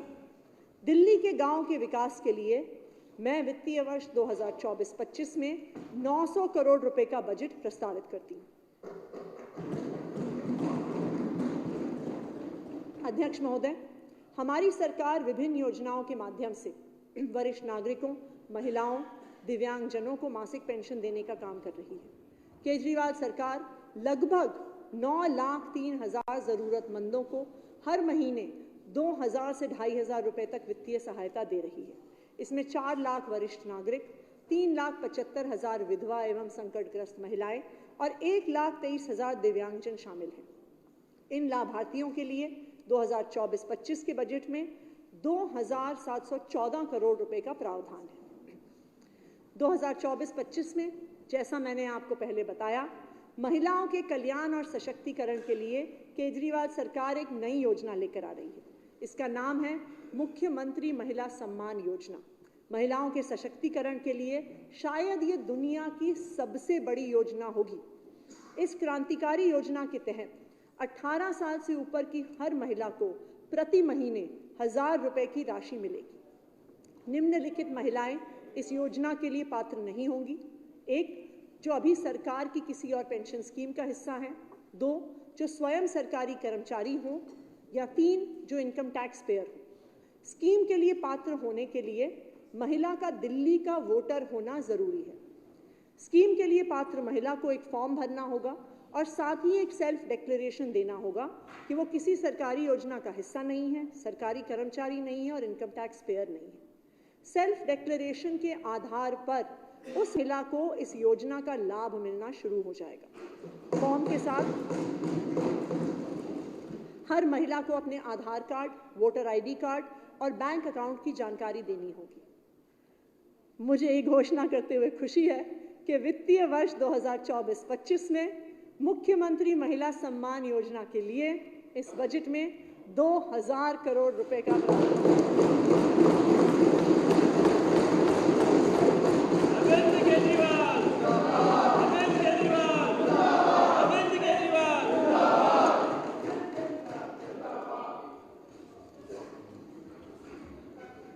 महोदय, सामाजिक उत्थान और महिला सशक्तिकरण को समर्पित केजरीवाल सरकार की इन योजनाओं के लिए मैं समाज कल्याण विभाग, महिला एवं बाल विकास विभाग और SC/ST OBC कल्याण विभाग के लिए 6216 करोड़ रुपए प्रस्तावित करती हूँ। माननीय अध्यक्ष महोदय, मैंने बजट के पहले भाग में सरकार की नीतियों और योजनाओं पर विस्तार से चर्चा की है। अब मैं सरकार के राजस्व बढ़ाने के लिए किए जा रहे प्रयासों पर चर्चा करूंगी। वर्ष 2023-24 में जनवरी 2024 तक GST और VAT के लिए टैक्स कलेक्शन पिछले वर्ष की तुलना में 13.96% की वृद्धि के साथ 31,445 करोड़ रहा। अध्यक्ष महोदय, केजरीवाल सरकार ने पिछले 9 सालों में हमेशा व्यापारियों और व्यापार की बेहतरी के लिए काम किया है। ईमानदार आदमी परेशान ना हो और सरकार का राजस्व बढ़ा रहे, इस दिशा में हमने व्यापारियों के लिए नियम को आसान बनवाने की कोशिश की। इसी का नतीजा है कि पिछले सालों में दिल्ली में व्यापार और टैक्स कलेक्शन दोनों में वृद्धि हुई है। आज दिल्ली में कुल 7,88,000 GST करदाता हैं, जिसमें से दिल्ली सरकार के अधीन 4,82,000 करदाता आते हैं। बाकी 3,06,000 करदाता केंद्र सरकार के अंतर्गत आते हैं। अध्यक्ष महोदय, हमने दिल्ली में ऑडिट प्रक्रिया को सुदृढ़ किया है। ग्राउंड इंटेलिजेंस, बीफा यानी business intelligence and fraud analytics portal, GSTN के अपने पोर्टल की इंटेलिजेंस को आधार बनाते हुए दिल्ली सरकार लगातार स्पेशल ऑडिटिंग करवा रही है ताकि टैक्स की चोरी ना हो सके। ऑडिटिंग प्रोसेस के जरिए हमने 167 स्पेशल ऑडिट्स करके इस वर्ष 5,321 करोड़ की टैक्स डेफिशिएंसी को पकड़ा है। इसी ग्राउंड इंटेलिजेंस के दम पर फर्जी व्यापारियों के खिलाफ भी केजरीवाल सरकार सख्ती से एक्शन लेती हुई आई है।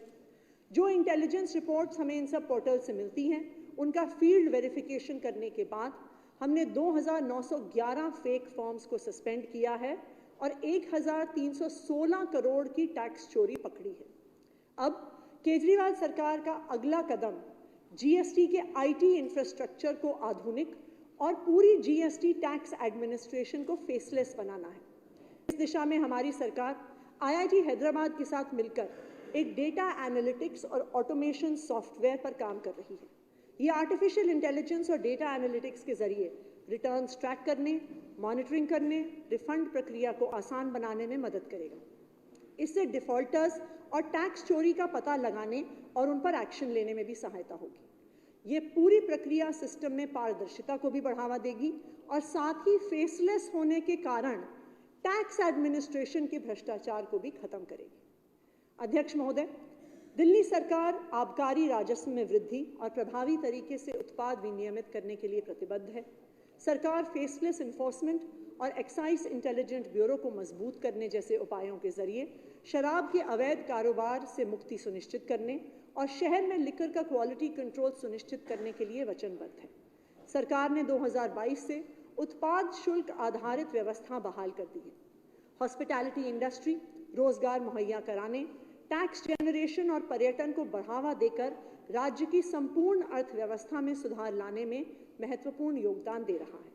सरकार लिकर सप्लाई सिस्टम मैनेजमेंट की मौजूद तकनीक को बढ़ाने और उन्नत कराने के लिए भी कई तकनीक विकसित कर रही है। वर्ष 2023-24 में जनवरी 2024 तक वाहन टैक्स कलेक्शन पिछले वर्ष की तुलना में 11.88% की वृद्धि के साथ 2,687 करोड़ रुपए रहा। वर्ष 2023-24 में जनवरी 2024 तक स्टैंप और पंजीकरण शुल्क, भू राजस्व सहित का टैक्स कलेक्शन पिछले वर्ष की तुलना में 16.81% की बढ़ोतरी के साथ 5,797 करोड़ रुपए रहा। अध्यक्ष महोदय, मैं अंत में एक बार फिर दिल्ली के मुख्यमंत्री अरविंद केजरीवाल जी को सलाम करती हूँ। जिस जिम्मेदारी और लगाव के साथ एक व्यक्ति अपने परिवार को चलाता है, ठीक उसी जिम्मेदारी के साथ अरविंद केजरीवाल जी ने दिल्ली के 2 करोड़ लोगों के अपने परिवार के लिए सरकार को चलाया है। उन्होंने दिल्ली के हर इंसान का ख्याल रखा है, चाहे एक पिता की तरह बच्चों को अच्छी शिक्षा देनी हो, या एक बेटा बनकर बुजुर्ग माता पिता को तीर्थ यात्रा पर भेजना हो, चाहे वो बहन के हाथ में हर महीने 1,000 रुपए की सम्मान राशि देनी हो, या भाई का इलाज करवाना हो। इस 10 साल के सफर में अरविंद केजरीवाल जी ने ये सभी जिम्मेदारियां दिल्ली के अपने 2 करोड़ लोगों के परिवार के लिए निभाई हैं। मुझे विश्वास है कि दिल्ली वाले अपने बेटे अरविंद केजरीवाल जी के राम राज्य को साकार करने के इस संकल्प में उन पर सदैव अपना आशीर्वाद और प्यार बनाकर रखेंगे। और मैं ये बात दावे के साथ कह सकती हूँ कि दिल्ली वालों के इस प्यार के साथ अगले 5 साल भी केजरीवाल सरकार ही इस विधानसभा में बढ़ेगी। जय हिंद, जय भारत।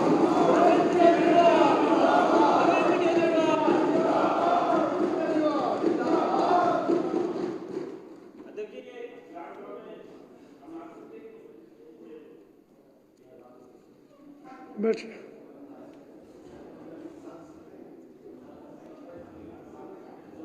इससे पूर्व कुछ बाकी है? करिए करिए। Honorable Speaker, sir, I present demands for the grants for ये तो एक सेकंड, ये तो मैं बोलूँगा। अच्छा, नहीं, इसमें फाइनेंस मिनिस्टर लिखा 2 मिनट बैठ। इससे पहले कि माननीय वित्त मंत्री अनुदानों की मांगे प्रस्तुत करें, हमारे मध्य में आतिशी जी की माता श्री तृप्ता वाही यहाँ उपस्थित हैं। उनके पिता श्री विजय कुमार सिंह जी भी यहाँ उपस्थित हैं। एक बार जोरदार तालियों से मेरे सब सभा को निकालना।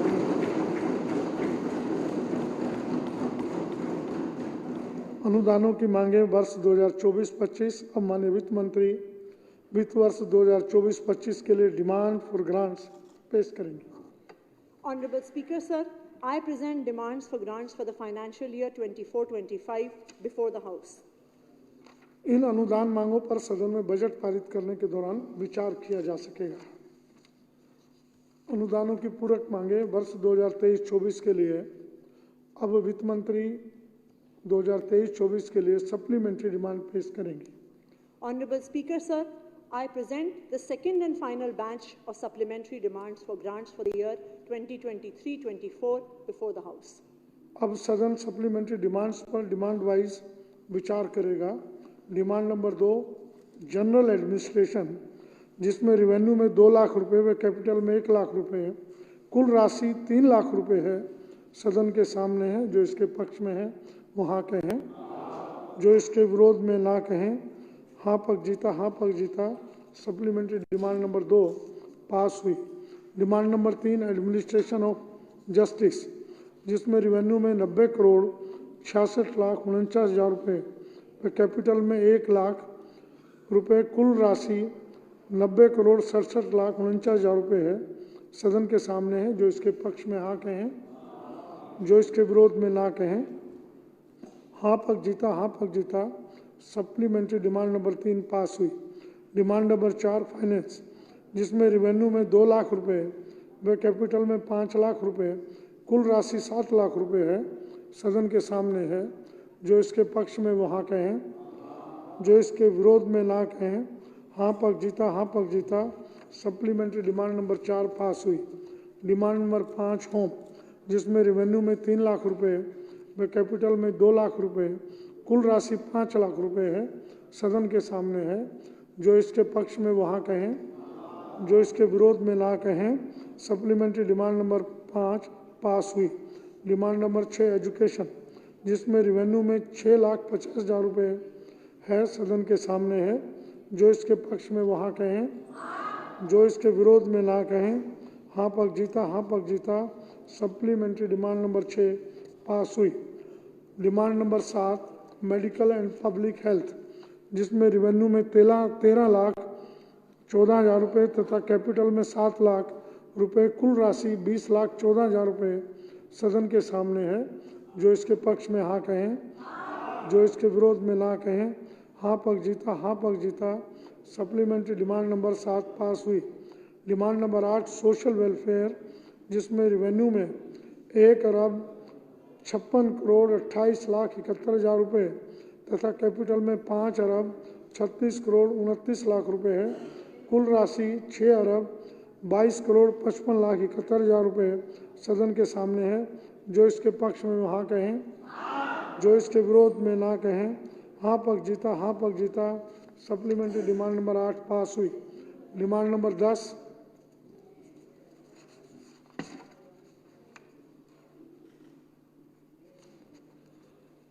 जिसमें रेवेन्यू में ये डिमांड नंबर 10 डेवलपमेंट, जिसमें रेवेन्यू में 9 लाख रुपए तथा कैपिटल में 4 लाख रुपए, कुल राशि 13 लाख रुपए है सदन के सामने है। जो इसके पक्ष में हाँ कहें, जो इसके विरोध में ना कहें।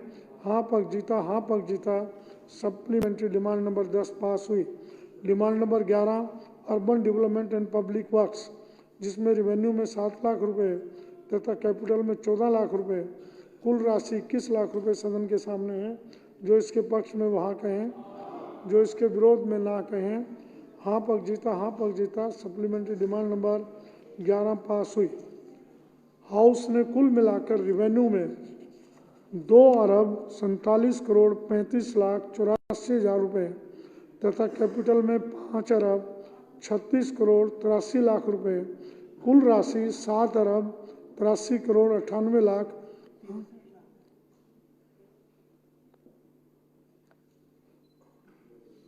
कैपिटल में ना 5,36,63,00,000 रुपये, कुल राशि 7,83,98,84,00,000 रुपयों की सप्लीमेंट्री डिमांड को मंजूरी दे दी है। Delhi appropriation number 1 bill 2024, bill number 1 of 2024। अब वित्त मंत्री Delhi appropriation number bill number 1 bill 2024 को हाउस में इंट्रोड्यूस करने की permission मांगेगी। Honorable Speaker, sir, I seek permission of the House to introduce the Delhi Appropriation Number 1 Bill 2024 to the House. वित्त मंत्री जी का प्रस्ताव सदन के सामने है। जो इसके पक्ष में हाँ कहें, जो इसके विरोध में ना कहें। हाँ पक्ष जीता, हाँ पक्ष जीता। प्रस्ताव पास हुआ। अब माननीय वित्त मंत्री बिल को सदन में इंट्रोड्यूस करेंगी। Honorable Speaker, sir, I introduce the Delhi Appropriation Bill Number 1 to the House. अब बिल पर क्लॉज वाइज विचार होगा।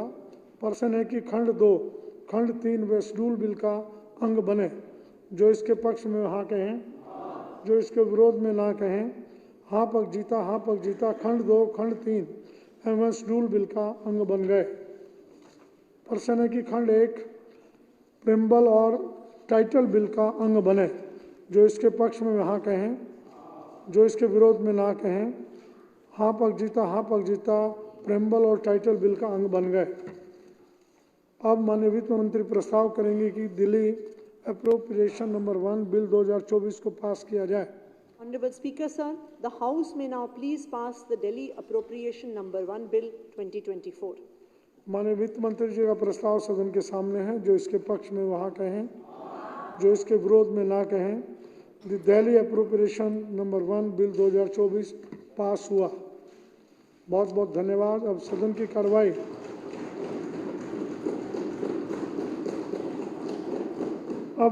की कार्रवाई मंगलवार दिनांक 5 मार्च 2024 को पूर्वाह्न 11 बजे तक के लिए स्थगित की जाती है। सभी माननीय सदस्य वित्त मंत्रालय की ओर से आयोजित लंच के लिए सादर आमंत्रित। बहुत बहुत धन्यवाद।